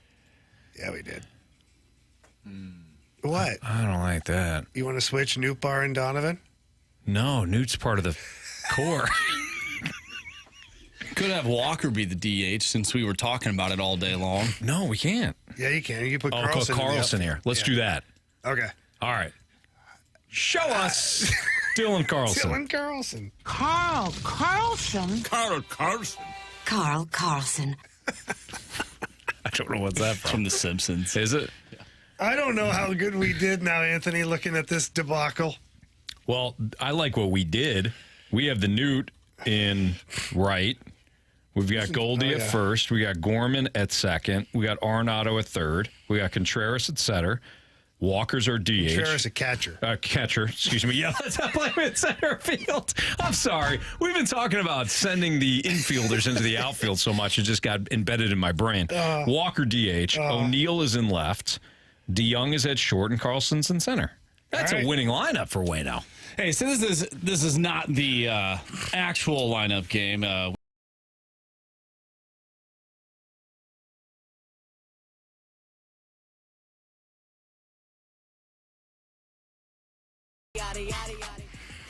I love it. You're welcome, St. Louis. Yeah. Okay. Should we play the home run derby game? Yeah, we better hurry up, though. Yeah. Yeah, Marsh. Yeah, why not? Why wouldn't you want to play? Why not? If you pick a guy that doesn't make the lineup, that's on you. That's on you. Yeah. Good call, Jamie. This is hilarious. I don't believe what I just saw. Home run. Okay. Jamie, you have honors, man. I do? Yeah, because you're crushing it. All right, well, this guy should be well rested. I like this. RL Chalk himself, Paul Goldschmidt. Good call. Going back to the Diamondbacks. He wants to inflict some pain. Nice. He hated all of his teammates. What? No, he didn't. Very nice. I don't even know if he knows these guys. He probably doesn't. I got Goldie. All right. I'm going to take Tyler O'Neill because he's going to be in the lineup. He's going to be in the lineup every day moving forward till August 1st. You're just hoping he runs into one here soon, aren't you? That's correct. Yeah. Okay. Before he gets hurt. Marshy. Yeah, I'm going to go with the man of the day. I'm going to go with Taylor Motter. Okay. Now, he wasn't in our lineup. He wasn't in the lineup. Yeah, no, that doesn't mean he won't be in the real lineup. Okay. All right, might get a pinch hit, Anthony. That's true. You never know. Yeah. Actually, no, I'm going to go with Nolan Gorman. Oh, I was adding in Motter for you there. And you don't know if Gorman's going to be in there. No. I don't know, but he hit like a 800-foot home run the other day. So here's what I'll do. That's where the back injury may have occurred. Anthony, here's what we'll do for Andrew, okay? And I think it's an even swap. If Nolan Gorman is injured, we'll give you Taylor Motter. That's perfect. I think that's fair. That's perfect. I hit on Paul DeYoung the other day. Tomato, tomato. Okay, that's the way I look at it. Tomato, tomato. I like that. Wow, Jamie. Honestly, this lineup game doesn't even matter anyways. No. Oh, boy. Anthony, your turn, quick. You Motter blanker. What is the show over? We need to get out of here. All right, let's do some criticisms. Let's do some criticisms and some compliments. All right, we got a few here. From the 314, what a sloppy gauntlet. Get it cleaned up for tomorrow. Looking like Alec Burleson in the field. Oh, wow. Poor Burley. That guy's been chugging, too. Yeah, yes. Absolutely. We got I don't know if you call this a criticism or a compliment. This is from Sam on our YouTube chat. Anthony kind of looks like Mo. What? I don't look like I don't wear glasses or a bow tie. Yeah. From the 573, boys, the attitude on this show right now is turned all the way up to volume 10. Yeah, thank you. We appreciate that. It matters to us great. Oh, there it is. Yeah. Kind of use Marchies, though. That's all right. At least you used it. Anthony. Yeah. Even recycled jokes are funny at times. I waited, right? Yeah, I waited. Kind of. About 30 seconds. Yeah. And last one here. You guys need to do a PSA and let the idiots know that the left lane is for passing. Just because you're going 10 over does not mean you need to stay in the left lane to pass and you get over. Yes. I think you just gave that PSA. All right, that'll do it for us. We've got instant replay coming up. We're going to be at Centene tomorrow, so looking forward to that. For Jamie Rivers, Andrew Marsh, and Anthony Stalter. See ya.